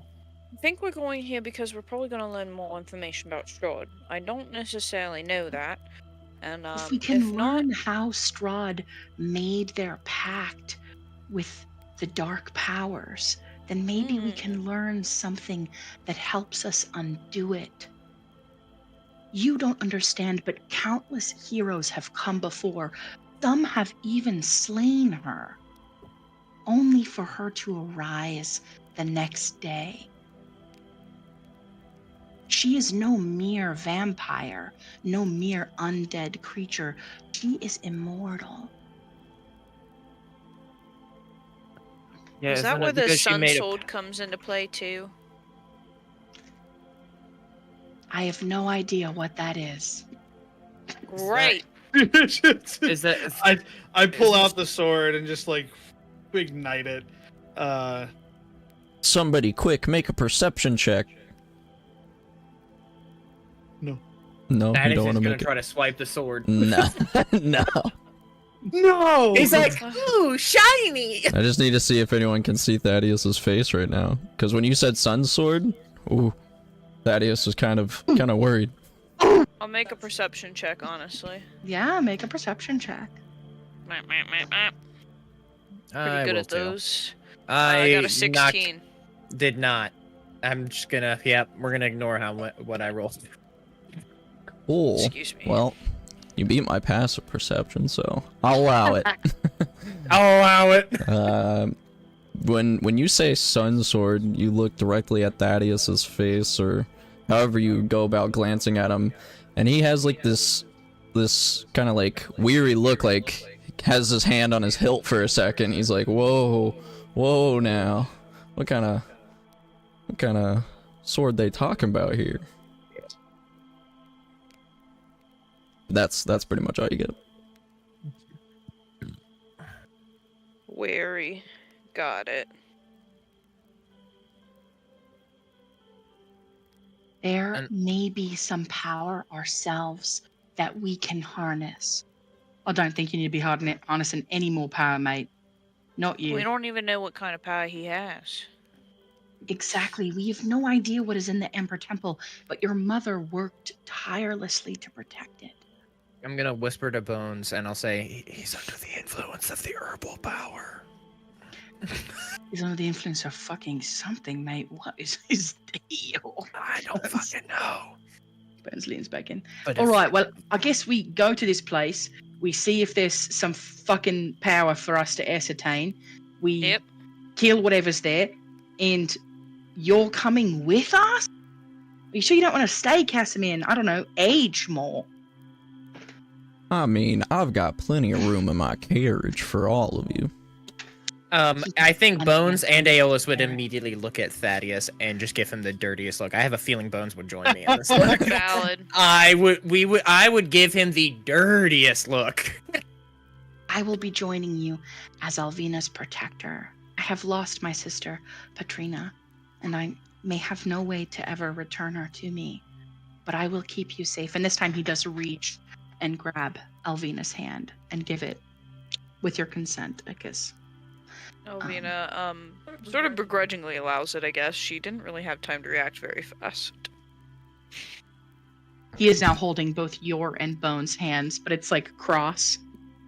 Yes. I cannot wait for us to journey together. This Alright, will well, be amazing. Is he trying to fuck? Like Thaddeus, Bones can you and please, Elvina like- now? I feel like he wants a threesome. I think, That's what I'm getting. I think that you should go in the carriage with Thaddeus, and, you guys should follow our carriage. Yeah? Fantastic. Thaddeus, I would like much to learn about the kind of services that you offer. He pulls out your card. Oh, What kind of might you provide? He reaches out to grab your hand to walk with you hand in hand to the cart. Well, now, as you just hear us start walking away, kind of dims. I offer many types of different services I can do, and then it just kind of fades out until we get to the What card. is sort of the going rates? You hear them talking to each other about the going rates of services. Fucking Christ. I mean, are you Alvina per diem sighs. or hourly? fucking Christ. Can't believe that actually worked. I thought he would never leave. Now, shall we go? Shall we go? I think we should go. Please, I would like to leave as soon as possible. I Can really don't do you have a think you good can- feeling about this temple at all, guys. I think we should be ready for anything. Not gonna lie. Before we leave, I might be able to do something. Aeolus, you had something to say. I apologize. Nothing. I can just talk about it with you guys on the way. But quick question for you, Jaren. Since Hope is a tiefling, do you happen to speak Infernal And and or read it? I will say back in Infernal, but with it's like a weird hellish country accent. Yeah, I was about to say it's got to be a hick. It's like really it's Millie weird. from Hell of a Boss. It's like it's really throaty and like at the bottom of the back of the throat. Yes, I am fluent in Infernal. And I'll ask, does anyone else speak Infernal here? Alan wouldn't answer. It would be Yeah, I'm it- in the Malachi, carriage Malachi. with. Elvina and Malachi. Malachi does not speak Infernal. Okay. And I'll just simply say back in Infernal. Mhm. The exact words that are inscribed on my chest while rubbing them. While rubbing my chest. I thought I saw something like that last night, but I didn't want to say anything. You all right? You gave us a good scare. Yeah, I'm fine. So found out who I contacted. Interesting. We can continue Elvina, the conversation elsewhere if you would like. But I- yeah, I just figured I'd let you know that. I don't think I can actually understand Infernal, but Oh, Anyhow. I was like, if we want to have this conversation in explicitly Infernal so no one else understands it, that I'm is also fine. down for that. That is fine. I'm gonna say, I'm not to exclude everyone else here. I'm real sorry. We'll talk about that later. Happy for you. I might have, with the beacon being lit and me being able to feel her presence again, I have a bit of a connection. I might get some sort of hint as to what, or insight into what is at that temple that awaits us. It's a gamble, but it might help a little bit. We can do it in the cart. I'm not gonna keep us beholden here. I'd like to leave. I can still smell Luvash's guts all over the fucking place. Listen, I can still see Luvash's guts all over the place, so let's... Yeah, it's kind of I've awful. been trying to get us to leave for the past like 15 minutes. I'm sorry. I told you in the morning I felt like I should But I drop can this. smell his guts, mate. I can smell his guts. Let's get out of here. Malachi, I apologize. We have brought you into a pretty Shitstorm. bad situation. You're from here, so everything's bad. Yeah, this is just. From here, so your life must This just is suck this is. ass. I appreciate the sentiment. that this was- is literally just another day in Barovia. I'm sorry. That was very rude of me. I'm very tired and very stressed at all points. The only weird thing is that it was here. Obviously, you've been here long enough to know that Strahd usually leaves the Vistani alone, but must piss her off. Not anymore. I don't. Yeah. I don't know if I asked before, and I just wanted to ask now out of game. Did I ask Bones if he had been to Barovia before, or like been here? Bones has never been to Barovia before. He Okay. was compelled by a Gaia spell Yep. to Got it. come here. Just making sure. He has also never done a service for Ysara before. She was literally haunting him in his dreams and Wild. made True that. him and compelled him to come back to the port where you are from. Got it. Thank you. All right. You all begin your journey. I am going to narrate this as to make this as swift as possible on you all. The trail begins in the dense Savalich woods where gnarled trees loom like silent sentinels, their skeletal branches clutching at the pale sky. The air is damp and cold. As you make your way up the mountain trail, this is over the course of 7 days. You leave Nice. the forest behind. The path grows steeper and more perilous. The airs become thin, and a bitter wind sweeps down from the mountain peaks, cutting even through the warmest cloaks. As the snow begins to dust the ground, thickening heavily, Casimir warns of icy patches and unstable ledges as you climb the mountain. On the third day, you almost lose control of the wagon. However, you are able to steady yourselves. Bones and Jaren sort of pull it back on course with the help of others.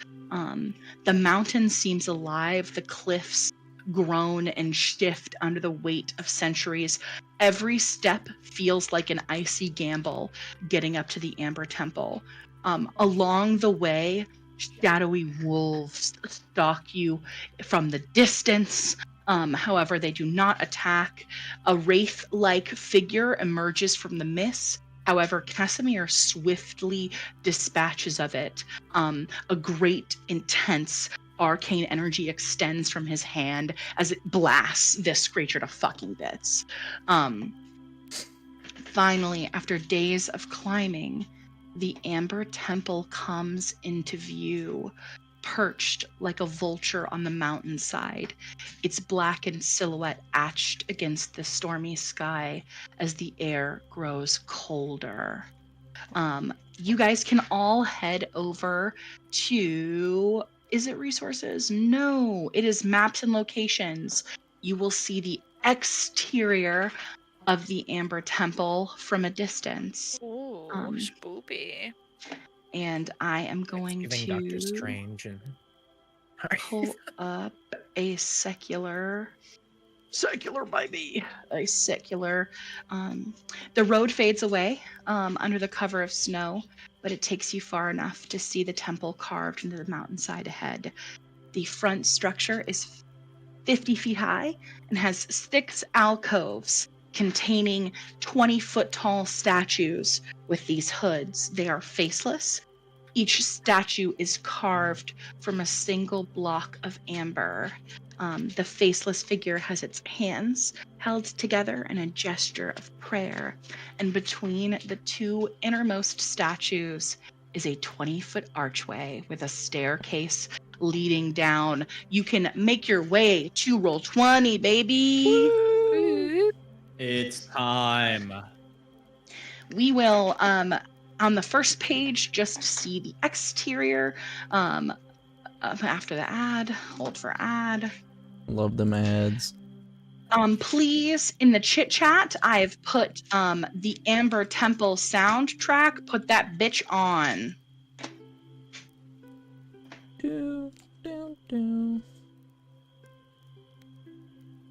Chit chat. Should be very spoopy.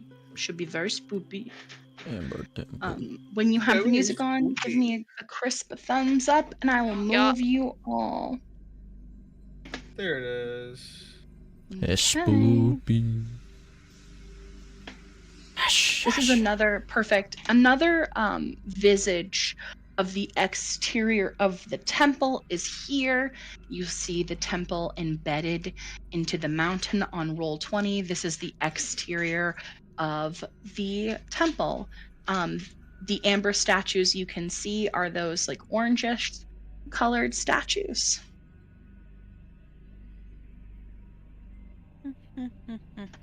My Roll20 is shitting the bed right now.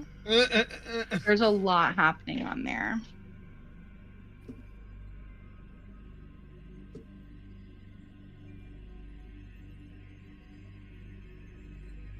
Let me know when you all have Roll20 up.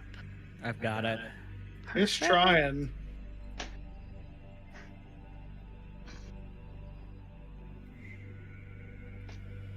Sorry, there's a big map on there.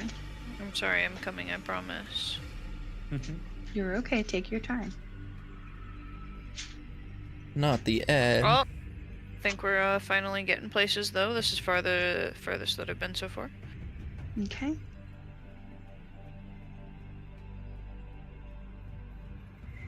As you approach the temple, Casimir will turn to you, Thaddeus, and he will say, "Great danger awaits us here, but perhaps great power."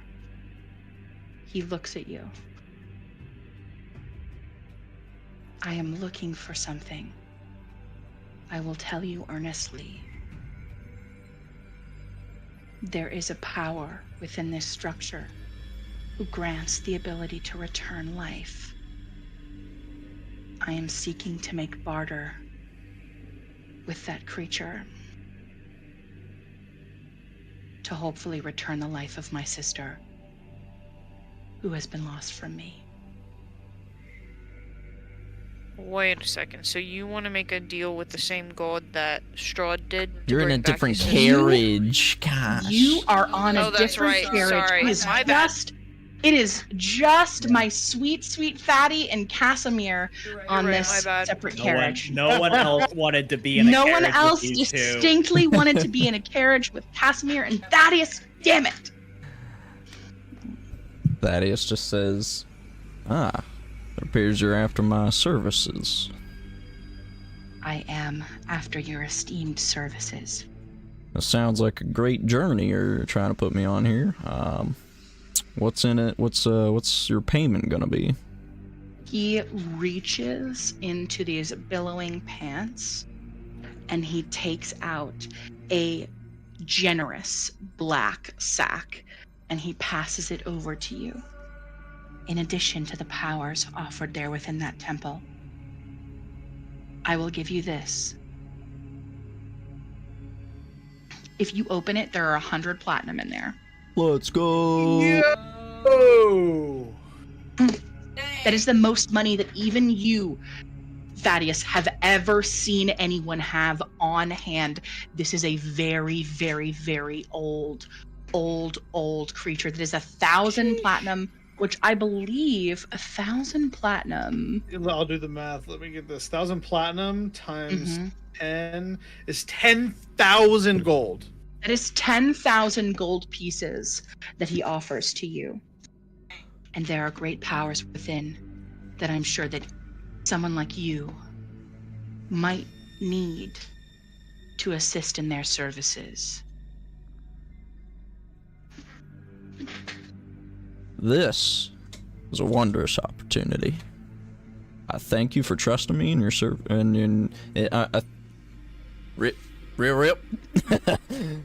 Well, I thank you for trusting me in my services that I can provide. I'll get I hope that everything you need done. I hope that you don't think ill of me when I say to you, Thaddeus, that I would like to keep this between us.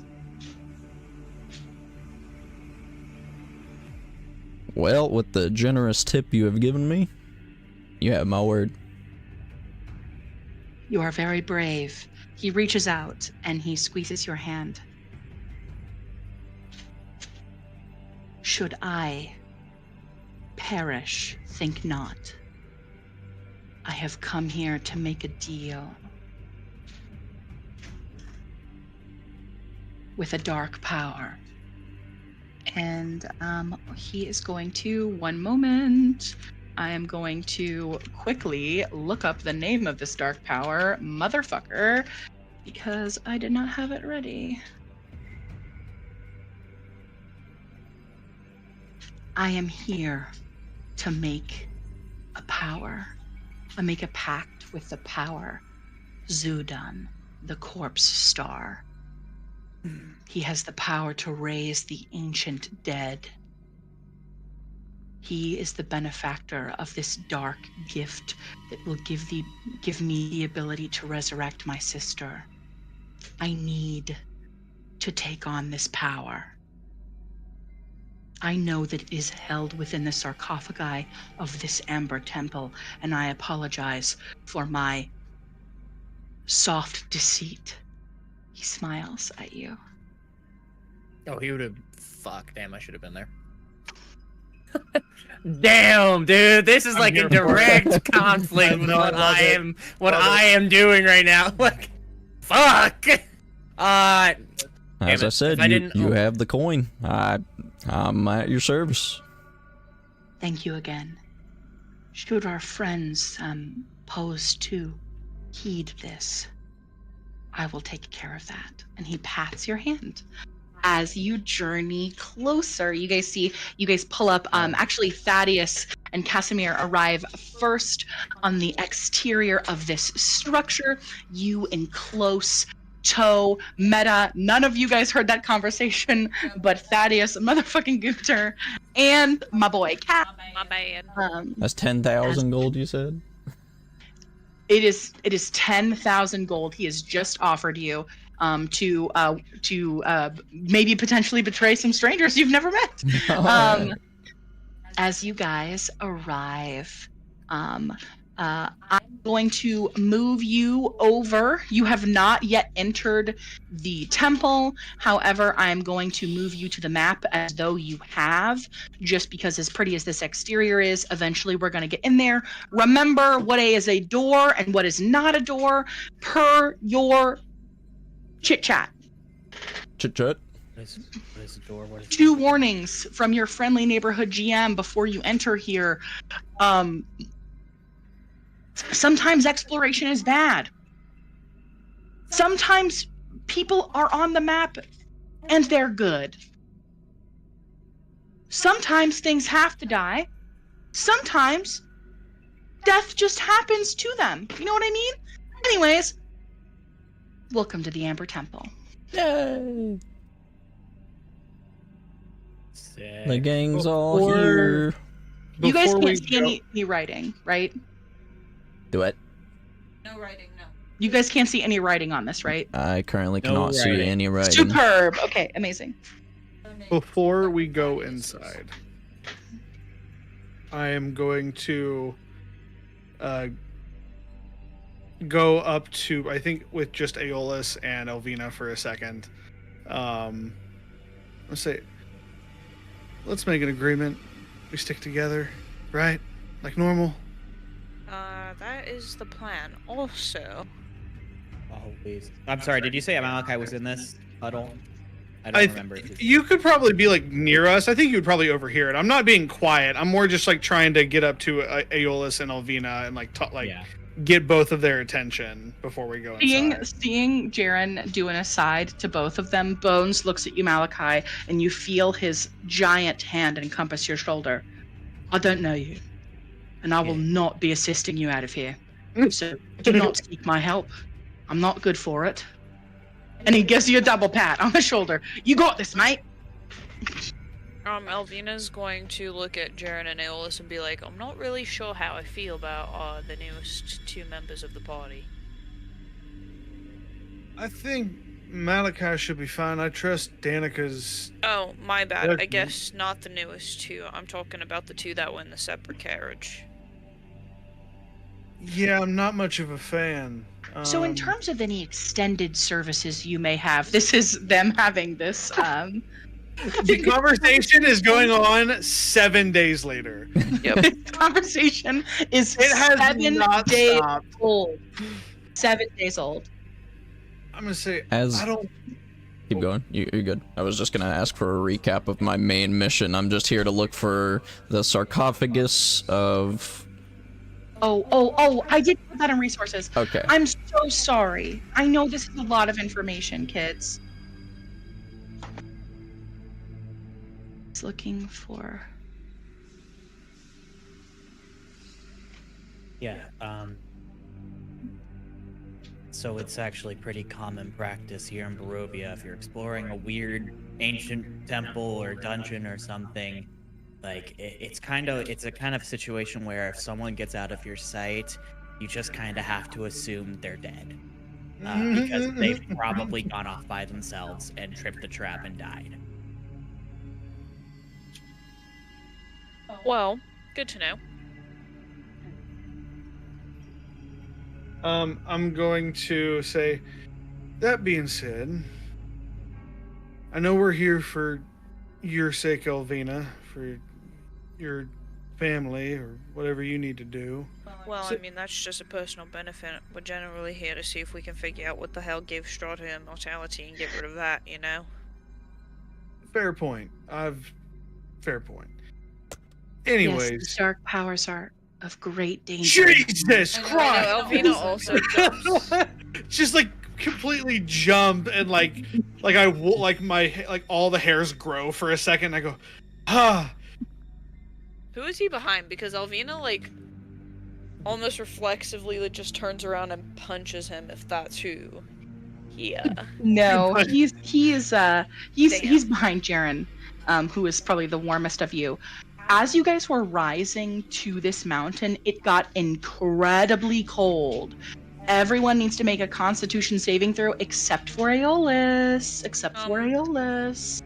I also have the Ring of Warmth, so Except for Aeolus and Elvina. Except for Aeolus and my Elvina. resistance Ring to of cold Warmth. damage Ring and of Warmth. everything I wear is Right. unarmed by temperatures as low as negative 50 degrees. What'd you get, Jaren?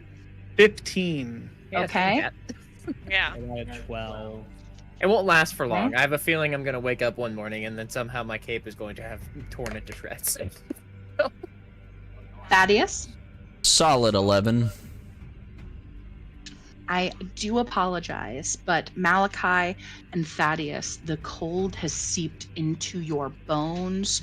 You are under the effects of the weather. Please add a level of exhaustion and follow accordingly. Unless one of your healer friends casts a restoration, you will be carrying that level of Oh, exhaustion. restoration. I Gotta have I know. greater if we don't have 5th How level. so- does one add Big a oof. level of exhaustion on D&D? So, on your character sheet, you will notice that in the top right-hand corner, it will have such goofy details, such as oh, where the hell is it? Indeed. Let me click the search bar button. You are going to click conditions in the right-hand corner directly beneath your hit points, and you are going to add a level of exhaustion. If you are unsure what a level of exhaustion does, I will refresh that for you. Yes, please. Every hour that you spend out here in the cold, you will make a constitution saving throw to see if you are exhausted. If you already have a level of exhaustion that has not been nullified, you will, of course, take on more levels of exhaustion. It is measured in 6 levels. Level numero uno is disadvantage on ability checks. Level numero 2, your speed is halved. Level numero 3, disadvantage on attack rolls and saving throws, and these compound. So right now you just have disadvantage on your ability checks, unless of course you have advantage on them via a magical item, then that is rolled straight. Does that make sense? Yes. I will also put this in the resources so that way you have access to that in case you need a refresher. Here are the exhaustion levels and their effects. Ooh, thank you. If you get to the 6th level of exhaustion, you simply die. Oof. Sorry. Frozen. All right. As you approach this structure, you see that there is sort of a narrow fissure on the left-hand side. There appears to be some sort of alcove in the structure itself. I will pin you here. You do see this as you approach. You also can, of course, see the entrance. There are these hooded statue figures here. If you look at any of them for too long, they do make you quite uncomfortable.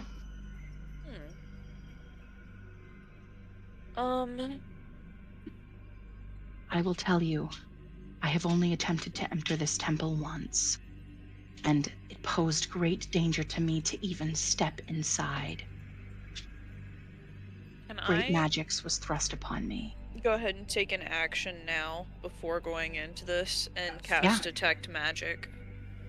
Absolutely. I was gonna do the same thing, but as a ritual, so it was gonna take another 10 minutes. But That yeah, no. is also will cast Detect Magic on himself. Well, you know. Amazing. Do me a favor, if you guys wouldn't mind putting an aura around yourselves, the extent of your detect magic, you can do that by left clicking on your character and clicking the settings bar. If you scroll down, you will see aura. You can put a radius and a tint color on there. Make sure that you give us all permission to see it. Can everyone see it? Yeah. I do not see it. I can. Let me make everyone see it. Actually, you know what? We'll keep them to ourselves. To ourselves. The extent of your Click the settings button, babe. of your detect magic. And then Oh scroll yeah, down. that's right. It's like 30 feet, isn't it? Yeah, it's Pretty massive. it's pretty big. It should not be that small. Yep. Is beef.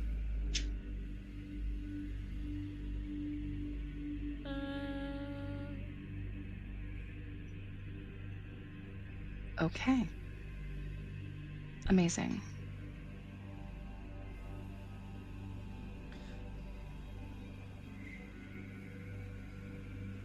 Well, it seems like I understand that going inside might hurt us, but it seems like we can't just stand out here, and I am cold as fuck, so I'm really hoping I'm there's cold. something warm in there.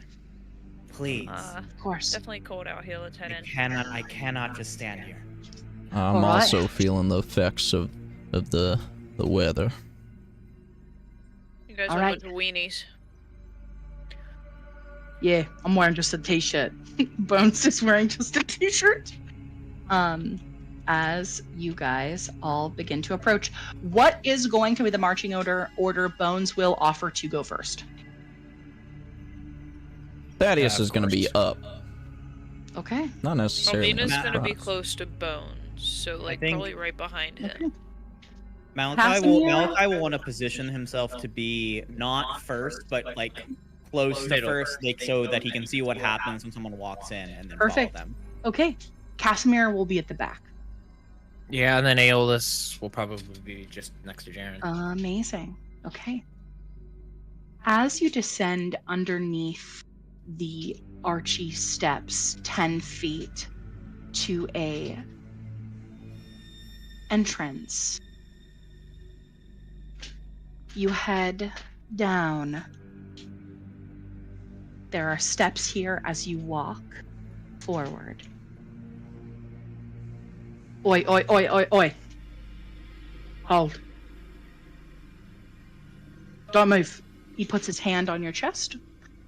He is going to take a crumpled piece of fabric and throw it to the arrow slits that he can see in these walls.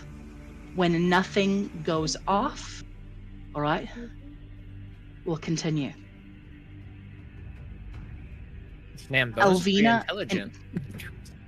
Elvina and Thaddeus, you detect magic coming from this room. The School of Magic, I think, is detection. Oh, things know we're here. Well, Huh? Bones, slow down. What? Oi, oi. All right, I'm slowing down. Casimir will also head up the rear. So sorry, I'm controlling two characters, so I am moving a little slow. Oh, sorry. As you guys enter, you do see this overlook. It is a 20-foot balcony of black marble. I'll ping you here, with a shattered railing overlooks a vast temple. Black marble staircases at each end descend 30 feet into the temple floor. So this area is the sort of general temple floor. The ceiling is vaulted. It is 30 feet above this balcony, so 60 feet above the ground.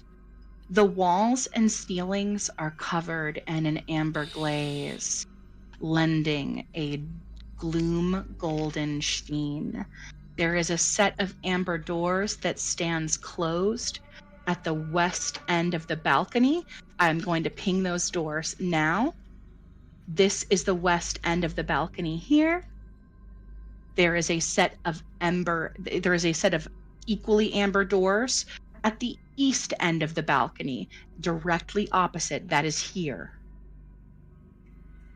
And the floor, of course, below, you see a giant statue in the center of the room with these four black, I'm so sorry, there's going to be so much description. These four black pillars. This is a pillar. This is a pillar. This is a pillar. Yep, good job. There is a statue at the center of the room with its stony hands outstretched, as if in the midst of casting a spell. Its face is a void of utter blackness. It stands between two marble balconies, one of which has partially collapsed. You'll see these balconies at the far north end of this room. I will ping you. Balcony. Ping you. balcony as you enter. All right. So you said you get hit with magic as soon as you come in the door, yeah? It does seem to not feel pretty great to the right. Would you All tell right. us that it's a detection like, would either of you guys tell us that it's detection magic? Or... Because you know the school. Yeah, Elvina would, I think she would reveal that. Feels like, they already know that we're here, but granted, I'm just assuming that there's a god here. I'm gonna take a wild guess and say it wouldn't have been hard for them to know. All right. Well, I'll go first. Stay back. Bones is going to bonus action rage, and he is going to step forward. He said, "Girl." You said grr. As he steps forward, you see you see arcane energy begin to fill the room, coming from the statue at this end of the room, this giant statue, as from the head of the statue coursing through the room is negative energy. I am going to have Bones make a Constitution saving throw as you see a necrotic force extend from this this statue. I need everyone to roll initiative. Bow. Ba, Oh, ba, baby. ba, ba. Initiative against Oh, that's the right. I have to statue do. question mark. I got a 16. I got a 10. 10. Hold on. Hold on, hold on. Clear list. See, this one looks like Hold a 6. on. I fucking hate D&D dice. We've Alvina, got- before Bones had stepped forward, also, like, squeezed his hand, 20. just as, like, a... Yeah, of course. So does anything seem to happen to Bones, or does it just seem like he activated the statue? So, when Bones came into the room specifically, the statue began. Okay. One moment, I am putting everybody up on the initiative. So sorry. I didn't want to give anything away on who we were fighting, what we were facing. I'm gonna go rehydrate. Oh, I love Jaren Bones and Alan the person. Alan the person. Alan, roll initiative in real life. In I'm going to real fight life, you right now. That is a solid 8. Alan, I would like to fight you, the person. Bad and I have a- mal. I have a bone to pick with you. Yes. Taking a quick pee break, I know I'm nowhere near close to top of the order. Oh. Hey, potty break. Everybody potty break. Everybody potty break. We'll return in 5 minutes, okay? I'm gonna take care of the initiative here. Everybody can go pee. Everybody can go pee. Okay. What did I just roll? Oh, I rolled initiative twice, but it's a dirty 20. That was the first one.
the carpet.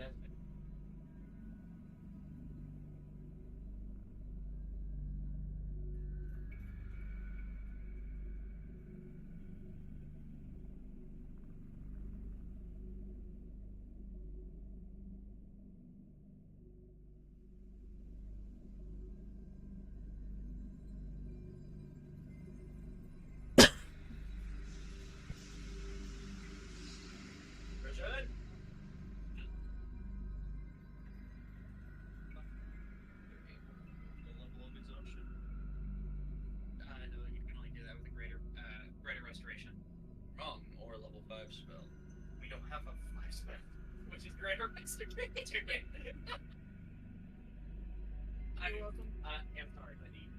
It's okay. Well, because it's like she said in the effects of the weather, so I'm like, would it still occur inside? I mean, I think taking 1 point of exhaustion, no matter what, you're gonna have that. I think Nah. Devin, will you be a hero and fill this up with water? Devin! Hey, Haley. Haley. What? How long What? would it, so being inside the temple, does that mean we don't are not exposed to the elements, therefore in an hour can have roll another check to see if they still have that level of exhaustion, or So there is, unless you are warmed by some kind of external force, like a flame, you're gonna be under the effects of the cold. Cool. If you are not in, I don't think inside here, honestly. Actually, never mind. I'm full of shit. No, they won't have to roll again. okay. Unless you guys- I was it's just just curious one because I ball. didn't know if it was going to count. And I still have this level of exhaustion for That won't go away. that won't go away till a long rest, right? Long rest or great rest. So that won't go away until a long rest. I do apologize. You'll That's have fine. that until you guys take a long Sorry, rest. guys. Now, It's just on Technically- ability tests, not on attack rolls or saves. if you get more, I do have Tiny Hut if we can get the 10 minutes. But a lot of things can happen in 10 minutes in a dungeon. So, Yeah, like falling asleep in the tiny hut. Yeah, like falling asleep in a tiny hut.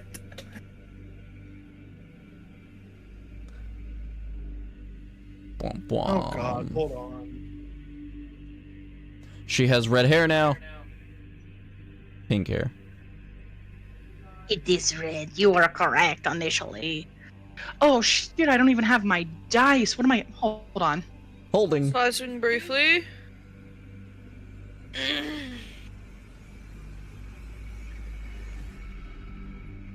I was also talking about Jaren's wife, fiance. I don't remember her name. Hope. No, is no, the no, wife. no, no, no, no. Oh, His Nikki? IRL wife. Yes. Oh. She You also said has red Jaren's hair. wife. You didn't say David's I meant wife. to say David. I know, that's why I was like, huh? Well, good thing that Thaddeus is well skilled and most of his pluses are hella high. So even with disadvantage, he'll be alright. As long as I don't have to like push anything heavy, I should be pretty good. Or be wise. Or be intelligent. Actually, it's pretty boomer bust for Malachi. I have 3 really good stats and 3 bad stats. Yeah, I'd say I'm on par with that. I don't know. I'm I a don't know what I was gonna sorcerer, say. so I'm pretty squishy. Squeesh. I'm less squishy now that I have that breastplate, which is great. I'm really hoping that this gives what I want it to. Give T. Which is kill everyone? I want it to do a certain thing, and I'll ask you at the end if it's done that. I apologize. No, you're good. Is everything okay?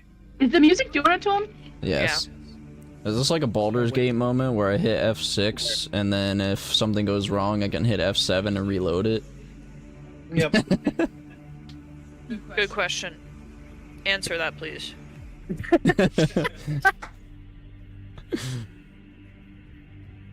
Somebody asked for the bad I think decision it's actually maker. Alt F4 for this one. Ah, Oh, Exit damn. all the way out. Hey guys, Now it's a hard I'll shoot reset the your hood. PC. How excessive do you want descriptions of locations to be? Because I don't know if I found a good like do you want me to describe to you everything that is in the space, or Yeah, would you I rather? like knowing. Okay, cool. I mean, should we doesn't have to should be we in-depth look at detailed, but, said like, thing general. before you describe it, or are you just gonna describe it when we go yeah. into the room? I mean, like, the general description of the room. I don't think you Mhm. need to tell us, like, what's on a bookshelf unless if we're like, can we Mhm. inspect this Mhm. kind of thing. Okay, cool. Are we cool with the current ebb and flow of description? Sometimes I feel like I'm saying a lot, and I hope that it has like purchase. I like it. Okay, cool. Okay, all right. As you enter the space, Bones steps. Aw, I forgot to roll initiative for my fucking guys while I was pooping. Listen, boys. Sometimes you listen. Sometimes you go to take a poop. You're like, it's gonna be a productive poop, and it isn't a productive poop. You don't do the thing that you said that you were going to, because you get distracted because you're excited. Okay. Yeah, I mean, I don't like the name. Sorry, I guess a spoiler by looking at the fucking turn order. Nephron? Nephron. I don't like that name. Oh, Nephron. Flame Okay. Skull is also pretty intimidating, not gonna lie. I don't know Mm, why. As soon as I just- saw Flame Skull Red, I thought of Red Skull. Just from a flame Marvel. skull. My dude Nephron is actually quite chill. So I mean, Actually- I feel like Nephron was scarier, but then you said Nephron, and I'm like, sounds kind of like a nerd. So Flame Skull sounds like the heavy metal rock band that you make when you're 13, and Nephron Yes! sounds like the one you make when you're 16. Yes, agreed. Exactly. okay. So sorry, I am rolling hot girl initiative. Hot girl initiative. Mm-mm-mm-mm. One more. I don't know how they expect me to do this. And girl, so close to the sun. Okay. All right. Now, oh my god, Nephron.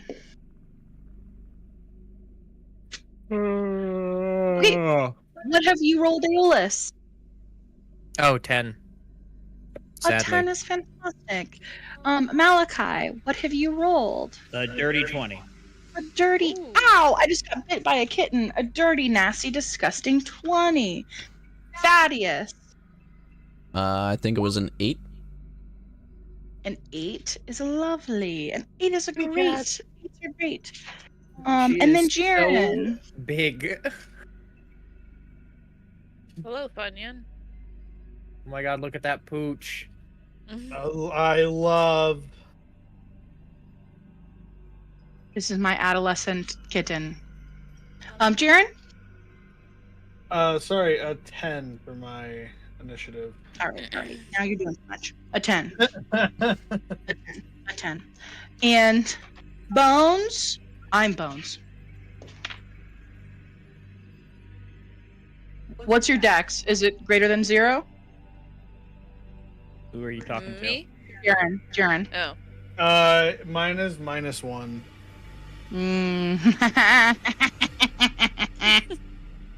I also Amazing. got a 10, by the way. What's your dex? But you increased it by 3.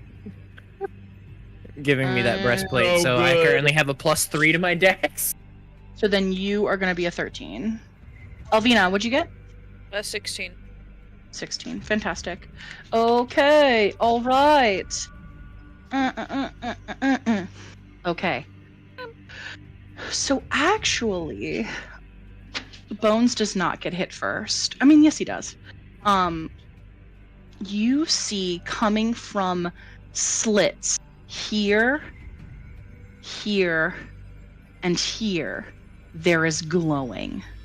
There are arrow slits in this top wall. There is clearly some kind of creature that is given 3/4 cover by the arrow slits. As Bones steps into the fray, there is a magic missile headed his way. Magic missile, magic missile, magic missile. So they are going to roll to hit. And Haley, please move with just a little bit more time. Does this thing make itself visible when it does this, or is it hiding or something? So It has 3/4 cover. You see glowing green light coming from arrow slits on the wall. That is a 9 plus. That is a 13. And his thing is a 15. Hits. Okay. 4 plus 1. Okay, he takes 8 points of force damage as you guys see a bolt of energy fly and hit Bones. Oh fuck! Christ! As he gets hit in the shoulder. There's something coming from the arrow slits on the walls. Watch yourself. As he calls back to everyone. Malachi, it is your turn. Okay. So we've got these arrow slits in the walls, giving people really solid cover. That's what it seems to be, yeah? Correct. There are arrow slits in the wall that seem to be giving these things some pretty solid cover. Okay. I guess we'll try returning some fire. So you can go below the steps if you would like. There is an option to go downstairs. You guys can see partially downstairs. I'm going to move you to a different map here real quick. This is the lower floor. So there are areas of the lower floor that cannot be seen from the top floor that you would be... I guess only Bones would be able to see that, actually. Get your asses back on the top floor! I don't like the amount of whatever the fuck that was at the bottom of that map. There's a lot of dungeon crawling about to happen. We love it. Yes, sir. Yes, All sir. right. Okay. So, all right, it's battle time. Malachi is going to run forward. 5, 10, 15. Does anything happen to me when I cross the threshold? Nothing happens to you when you cross that threshold. Okay. That's 15, so I got 20, 25, 30. I'll basically put myself up against this balcony area. Up Fantastic. against That this is the railing. is the overlook. Just overlook. so you understand, the floor below you is 30 feet below. The ceiling above you is 30 feet above. Just so that way you have perspective on some space. And then can someone ping where these arrow slits came from again? I'm having trouble seeing where they are in the wall. Here? So Okay. it is here, On the left. here, and here. So the two, where you see those two squares, and then in between these little tinier ones. Got it. Okay, let's make this easier. Where did the bolt come that hit Bones?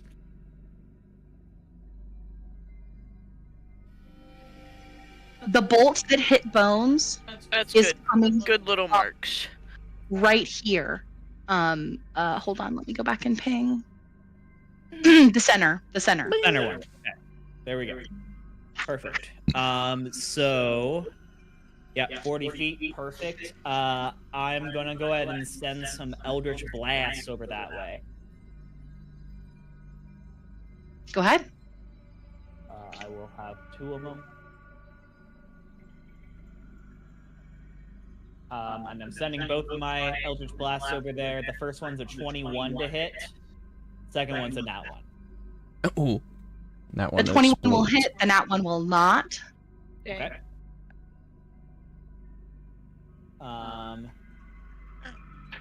Damn, that sucks. Minimum damage. I do 5 damage. Okay. You do 5 damage. Alrighty. You hear something laugh. Ah, ah, ah, ah, ah. Just like that.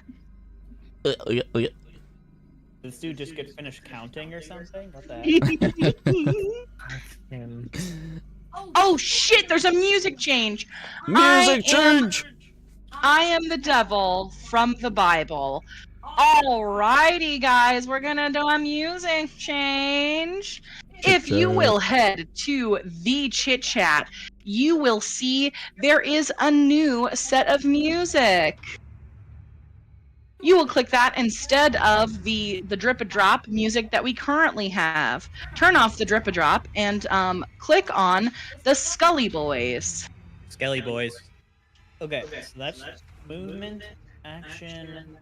I don't think I want to use bonus action yet. No. That'll be my turn. Amazing. Fantastic. Okay, Malachi, you end your turn. Next up is my main man, Casimir.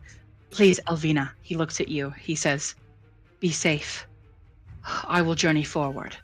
Casimir is going to move. He's going to move 5 through friendlies. Did we decide if that was difficult terrain or no? I think we said that we could occupy the same space. Yeah, same space. 5, 10, 15, 20, 25, 30. He is going to... He doesn't want to waste his big boy spells just yet. He is going to cast a firebolt. Yeah, more than enough. Okay. That is going to hit.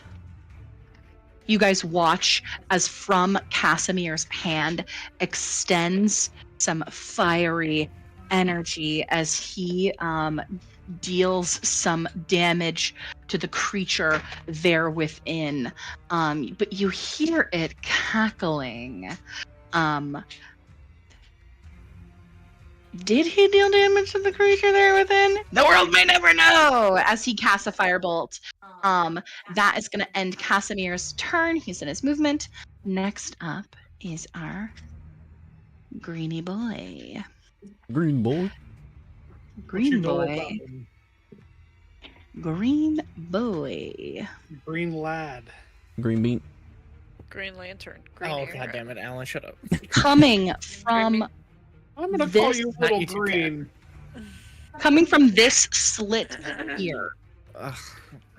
He is going to shoot at you, Malachi. You are the closest. That's fair. It's no longer Malachi, it's Malakusi. Malachi. You're gonna... He's gonna also cast magic missile. It's gonna be the one that extends that far. That is going to be a 17 to hit. Then that is going to be. Before you keep going, that would hit me. I will use my reaction to cast shield. Okay, perfect. Nice. My AC is now a 21. A 21 is not going to do it. That is going to be a 17 to hit again. No. Nope. And then that is going to be a 12. My guy misses. You see these missiles. But Malachi does some Han Solo in Star Wars movements to avoid them. Elvina, it is your turn. What are these guys? Stormtroopers? Elvina Yes. is going to step up behind Bones, and she's just going to use her action currently to throw her staff down and throw it in front of Bones and turn it into the giant python. Perfect. Yep. So you've thrown your staff down and turn it into the giant python. Would you like to do anything with your bonus action or any of the remaining of your movement? You should draw a little circle to represent Snicky. Well, I think we have a token for him. Oh, you do? We do have a token. Yeah, but he worked on that. Hold I on. just have Hold to on. find We have a my- token. We have a token, We damn have a it. token. We have a token. I have to find my The token white staffs. Heyo. Information. Oh, it's just giant python. That's it, isn't it? I think. Elvina, you should be able to move this around. Cool. I'll check in a second. I'm so sorry. No, you're Giant okay. Python. Yes.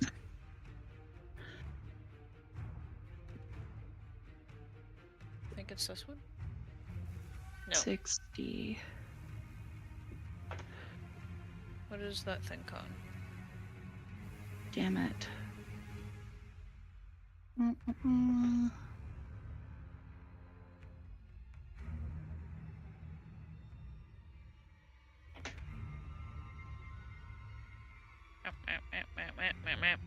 Okay, and then I don't think with any.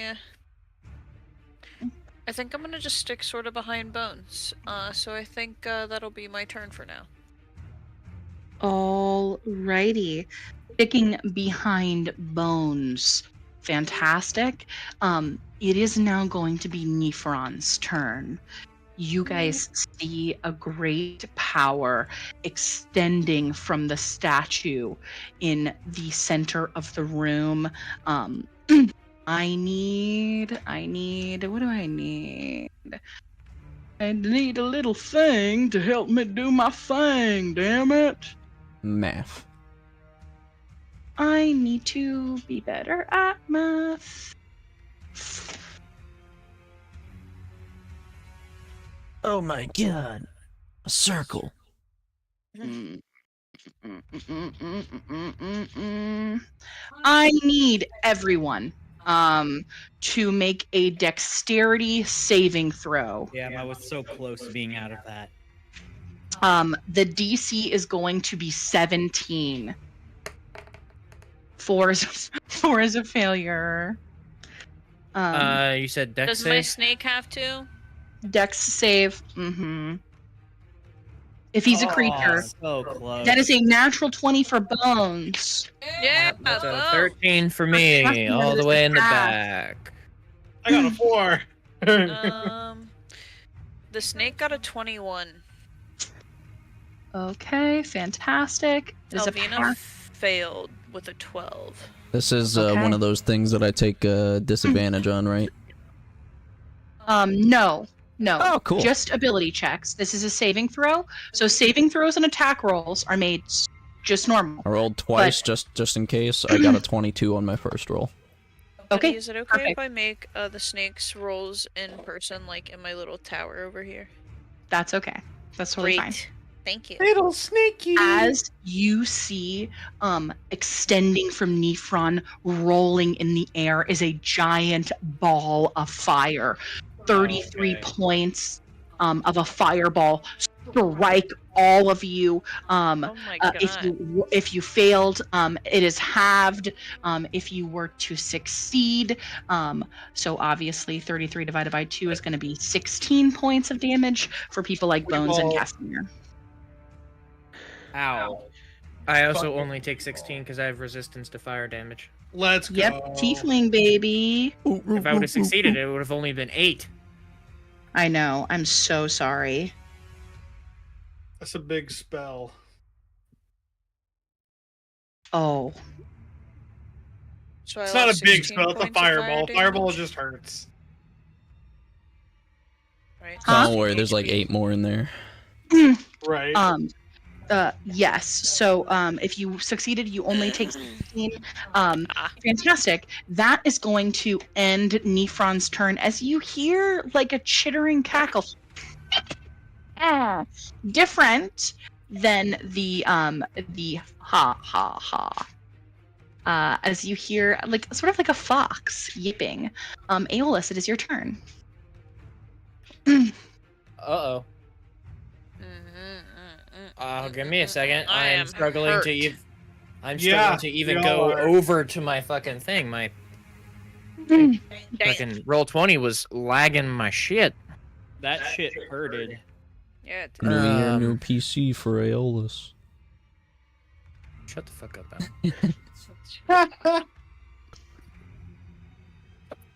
Al. Good lord. I have not been paying attention of how to do anything because I can't do shit from this distance right now. Sounds like you get closer.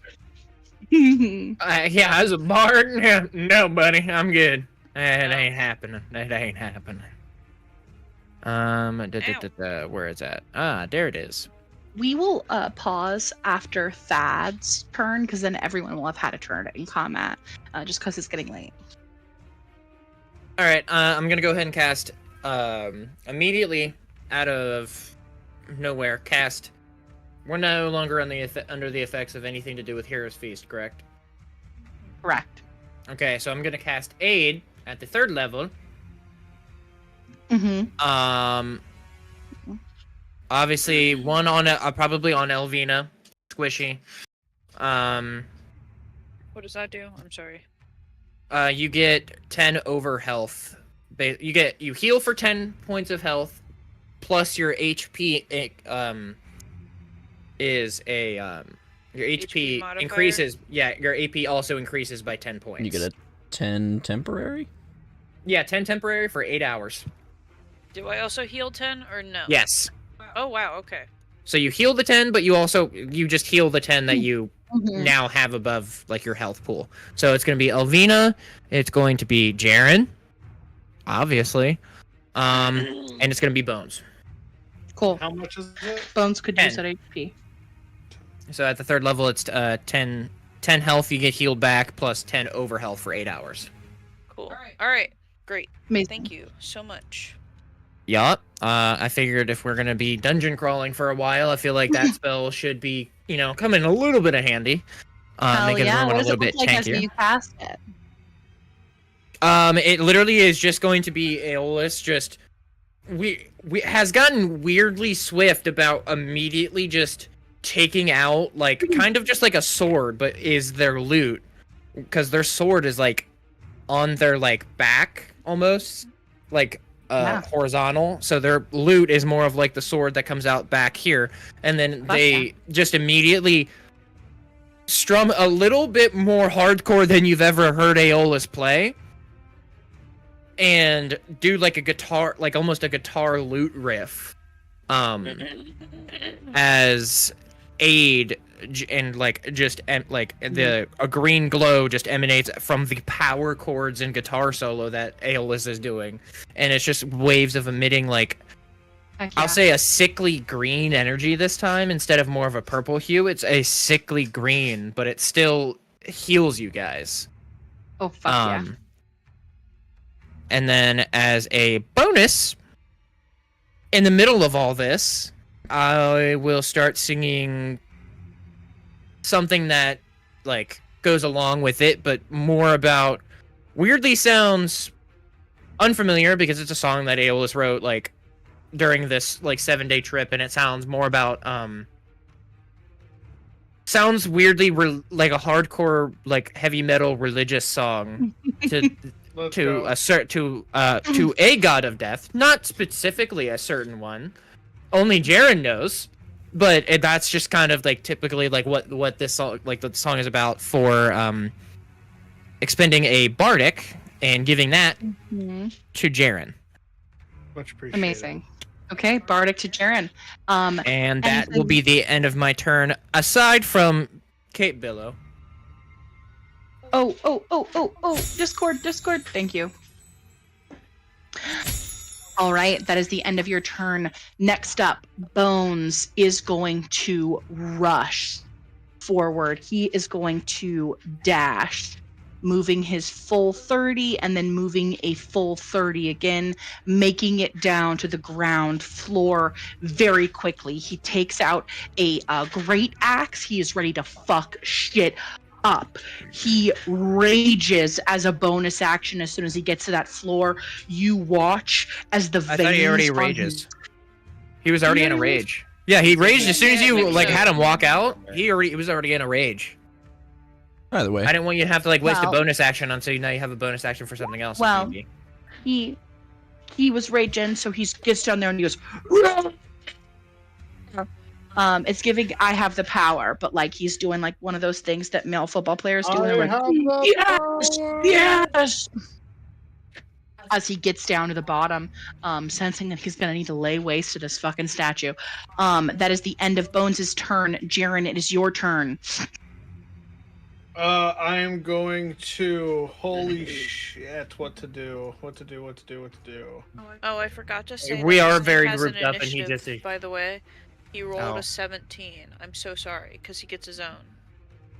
I thought he just went on your turn as No, bonus. he acts on his own. I don't have the time. To Giant cast this Constrictor spell. Shrieker That's acts on upsetting. its own initiative count. I guess I will. That's the only thing that we can do right now. Blind him. Yeah. I don't have like a daylight spell prepared though. That's the issue. Oof. I like Snaky Boy. I'm upset. I Not the will. map doing the distance thing. Damn it. I'm going to reach into my component pouch, and I'm going to pull out a small bit of powdered silver, and I'm going to blow it in directly in front of me as it turns into starlight. And I'm going to cast Bless on Aeolus, Elvina, and then Bones is too far away. I don't trust you two yet. So But Kashmir? you're there. But you're there, so you're gonna be Casimir. Casimir looks. Not on Casimir- Bones. Bones is too far away. Bones too far. Ah. That's why I was like, oh, he's too far away. So I'm gonna give it to Thaddeus, and be the first time Thaddeus feels that like cold awakening as you get a D4 to your attacks, and I believe it's attacks and saving throws. Yes, attacks and saving throws. You get a D4. Thank you. Nice. This is the end of your turn, Jaren. Yeah, I'm gonna kind of stay back because if I just get in there, yeah, I won't be able to do anything. As a bonus action, I don't really have anything. It's not like dim in here, right? Is it like? So it is. So it is kind of dim. The amber does glow with like an otherworldly light. Like if you will take yourself to our locations, if you look under maps and locations, you will see that the amber itself has a glow to it. There are also lit sconces and other portions of the map. There are not lit sconces in this area currently. Okay, so it is dimly lit. Correct. I will then, as a bonus action, I think, aside from seeing this the first time, I think Aeolus would be the only one seeing it since he's next to him.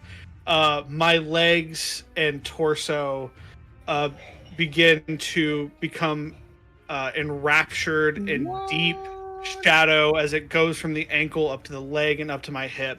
As my legs basically disappear within this swirling shadow, and I begin to float off the ground as I use Steps of Night to cast Fly on myself.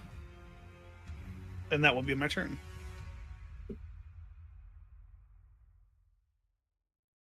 Amazing. Amazing. Okay. And then Thaddeus, it's your turn. Are those slits down yeah. the stairs?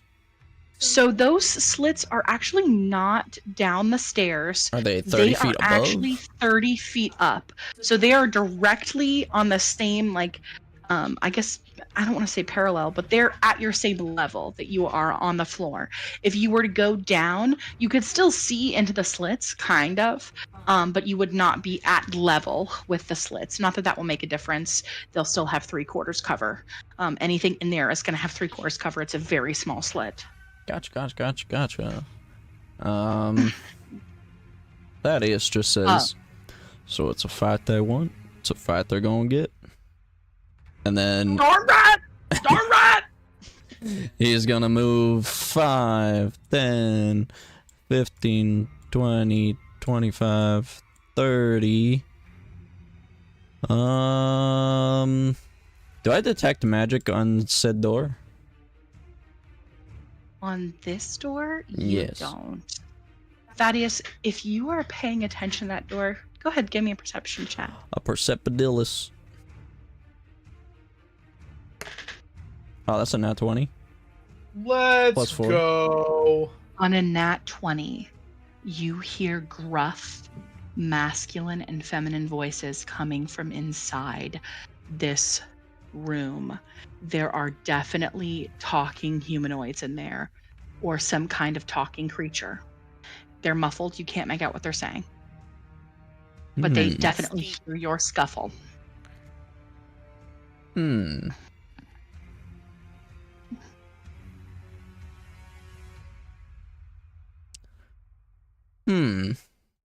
Interesting. Interesting. Okay. Well.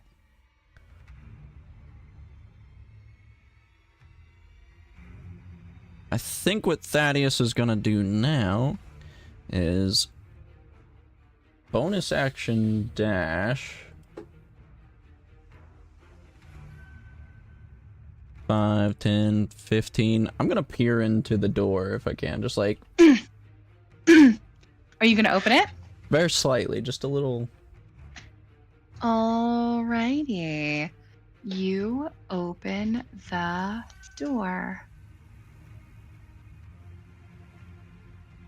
This room contains. Oh shit, hold on. I clicked something wrong.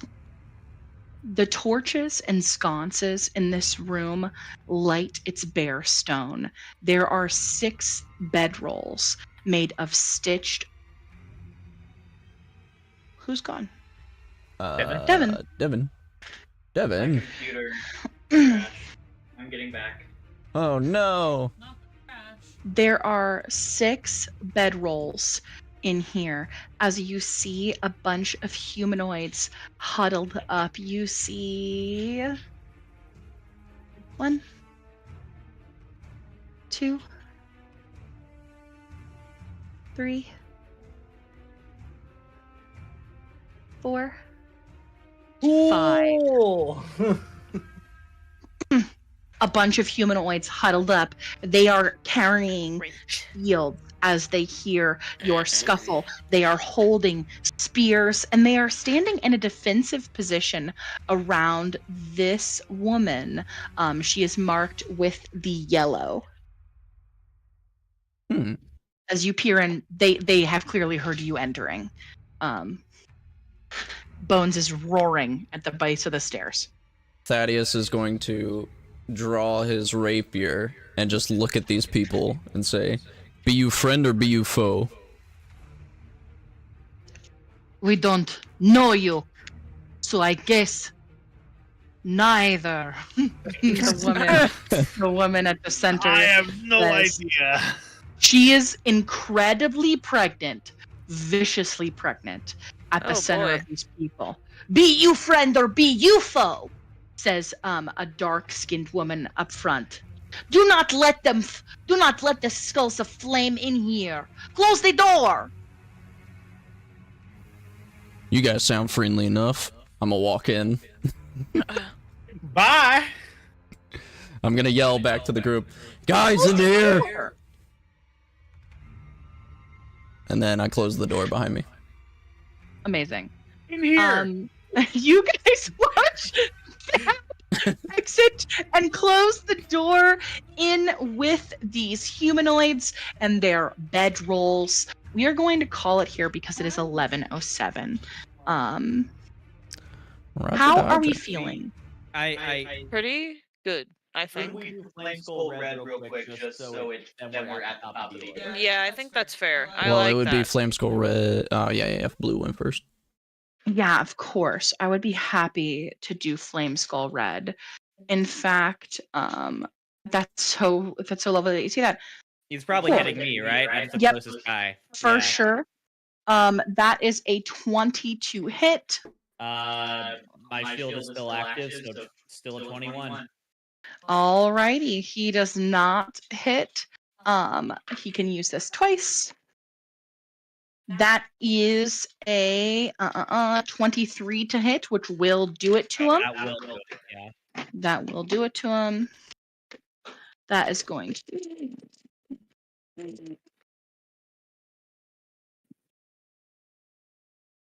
that is going to be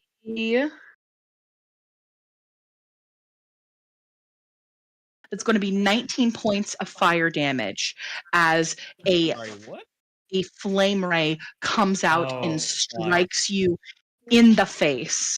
Well, that's not a magic missile. That is not a magic missile. Magic Ow. missiles, big range. You imagine that there is some shorter range things happening here for the Red Skull, who is closer. That is the end of the Red Skull's turn. We're back at the top of initiative. Okay, we are going to call it here. How is everyone feeling? How's everyone doing? Did we have a We're good time? feeling. Yes, I I have immediately taken most of my damage. did. That's cool. That's cool. That's Alvina's cool, that's honestly cool. feeling not the worst. Could be better. I'm at half health. It could have been worse. I will I'm tell on you. fire. I will tell you. The internet say that this is TPK fodder, and I did not make any changes to this. We love it. I did not make any changes to this. Just But I this, do by have- the way, is it the dungeon or just this first part, like combat of the dungeon that is TPK Probably. fodder? The dungeon itself is like the first article I read online was the Amber Temple : TPK ? And it was essentially an article that was like how to help your players survive a total party kill in the Amber Temple. And I read it and I appreciated what it had to say. We were And told. so to I'm doing took none of None it. of the advice. I'm taking none of it. Suffer. You guys just do so well in these that I have just learned to have the utmost faith in you. Aww. I appreciate Wow. that. The one time where I'm she gonna has the make Kill most faith in everybody. us is when we die. I want you to Oh. know that, Haley. By the way, buddy, I have a Christmas present for you. It's very tiny, but whenever I see you. I also have something for you too. Oh my god, I thought you said you weren't getting me a gift. Well, too bad. I was a liar. Also, look at this beautiful, beautiful map. This Thank map is you. gorgeous. Thank you, DM_Andy from Andy. Patreon. I tried to use another map and then tried to like stretch it over this canvas and was immediately like, fuck no, and toss it aside in favor for this map. Also, the downstairs, get a look at your future. Whoa. Get a look at your future. Look at this downstairs. It is literal hell down here. It's gorgeous, and then you get down, and I'm like, "What are all these things? Are these the Lady of Delights. Yeah, the different A 9 Alex spider. Storm. He of many teeth. the finger of oblivion?" Inscrutable. Yes, The yes, grave yes. worm. Oh my The god. Time corpse to go star. back to the upstairs, children. Welcome back to where you currently are. Well, we'll This- see if we can get down there. This is a toughie, I will tell you, but I do have a lot of faith in you guys, and I think you guys are gonna do so good.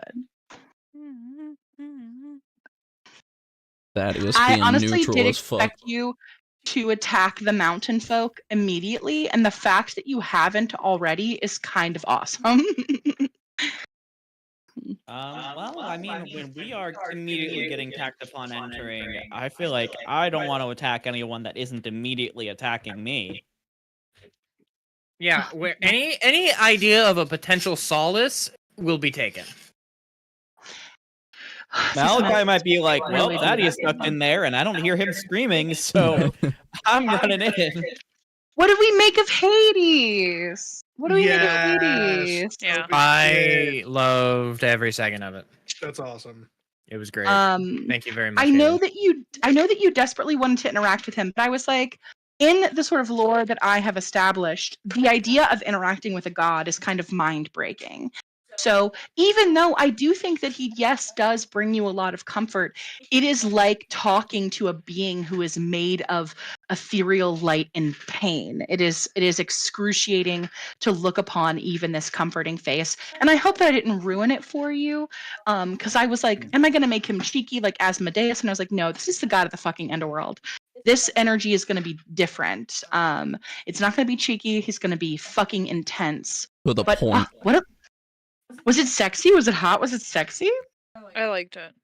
No. Okay, first of all, no. The way If you're not like Asmodeus. The way Eolus was like, I'm not getting on my knees for this person, Alright, and then I he have to was, pee, so was I'm gonna- forced to knees. No, the only reason why I wouldn't get on my knees for him. Oh, Haley left. Or who left? Oh, I'm here. No, Cat I'm left. here. You left? You didn't even say bye. Oh, you gotta pee. Oh, okay. Anyway, No, she said I gotta pee, so bye. Ah.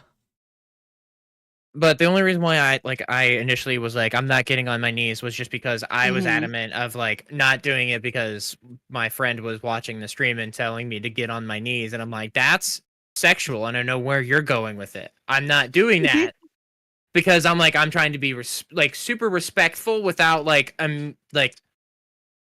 being completely and almost immediately just super subservient type of thing of like at least holding on to some sort of not necessarily pride but like part of myself. Yeah, absolutely. So that's why I was like a super low bow, pirouetted bow, I think would go really well, especially when I use the words that I'm going to use in this scenario. But I was brought to my knees prior to that, so that was great. Yeah. Yeah, that was just kind of me, Haley, having fun. I'm here for But it. I hope you really enjoyed that. I was like I did. trying to be an impassioned god, but also I am a goober, so it is tough. It's tough. It's tough to balance the goofy goober. Yeah. Thank you. Thank you. It was great. It was great. How fun Casimir and Thaddeus's interaction. I knew that you guys would I knew that you guys would put them on a carriage alone. Perfect. There's nothing Casimir loves more than a fucking entrepreneur, damn it. Yeah, I see why a shady little bitch. He's literally just a CEO with all this platinum. Also, thriving Devin, under capitalism. fucking love your character. Love him Oh, so yeah. much. Aeolus is definitely coming around and like starting to like you because of the way that you Magician. interact with everyone and stuff like that. Still holding a bit of a grudge for being called a magician, though. Magician So I want you to know that. every time. I love it.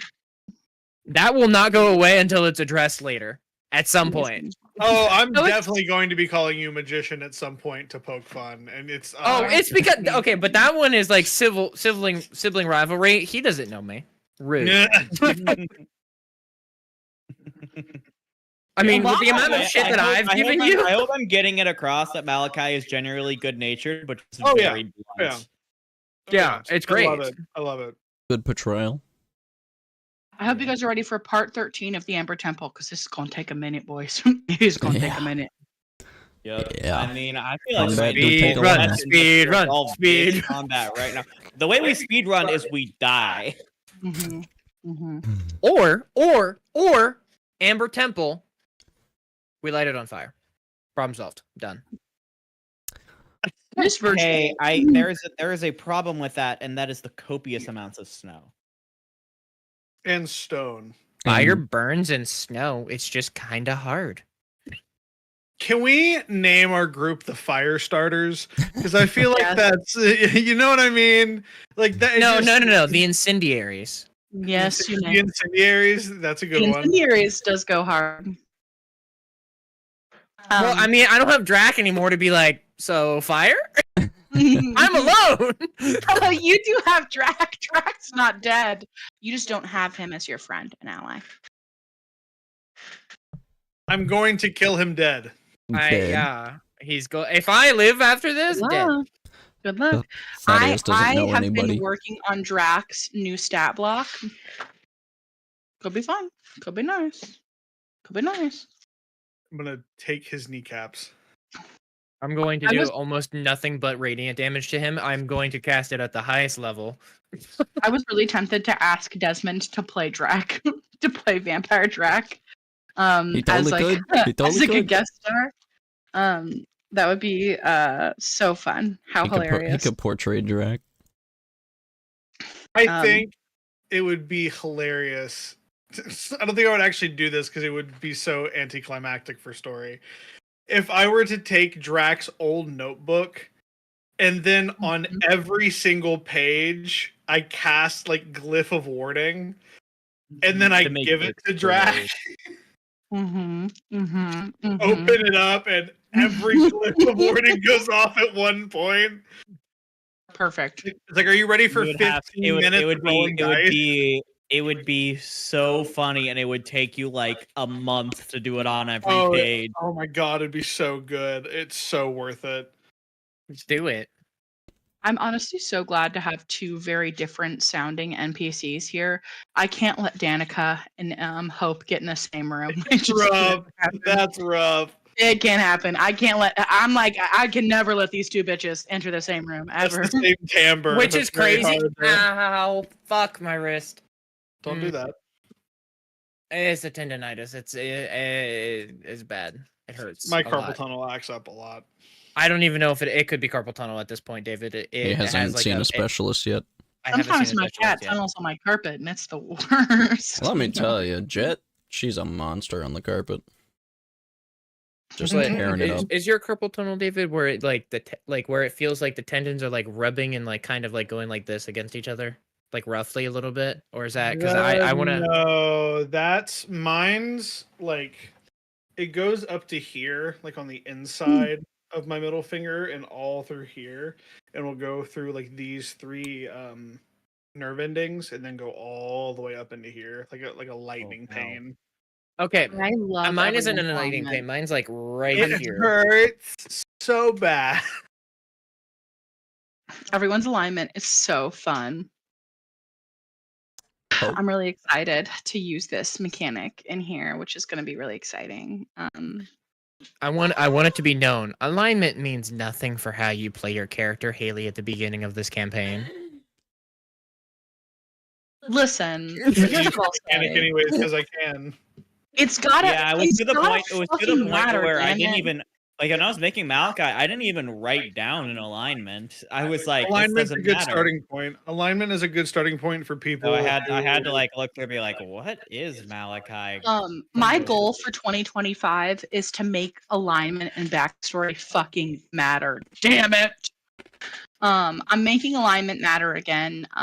In terms of like consequences. Damn it. Make alignment matter again, mama. I'm not a MAGA, but I am a mama. Goddamn. Every time I hear Thaddeus's accent, it makes me want to do the goddamn Ram 1500 Dodge. Fucking, I love it. It's You great. got soft hands, son. Rub some dirt in it for What's breakfast. it? Work I had 80 hours a goddamn day. Wait, isn't the Ram 1500 one where it's like have you ever had a dick so good, like shit like that? Yes. Mostly, have you guys ever seen the new Twister movie? It was sponsored by Dodge Ram, and basically the Dodge Ram goes through fucking 6 tornadoes, makes it out unscathed. So the entire time I was like, you don't listen, for tinnitus, you don't even need a basement. You just need one Dodge Ram and a prayer to God, and you'll make it. And then Devin and I, amazing. Right to jail.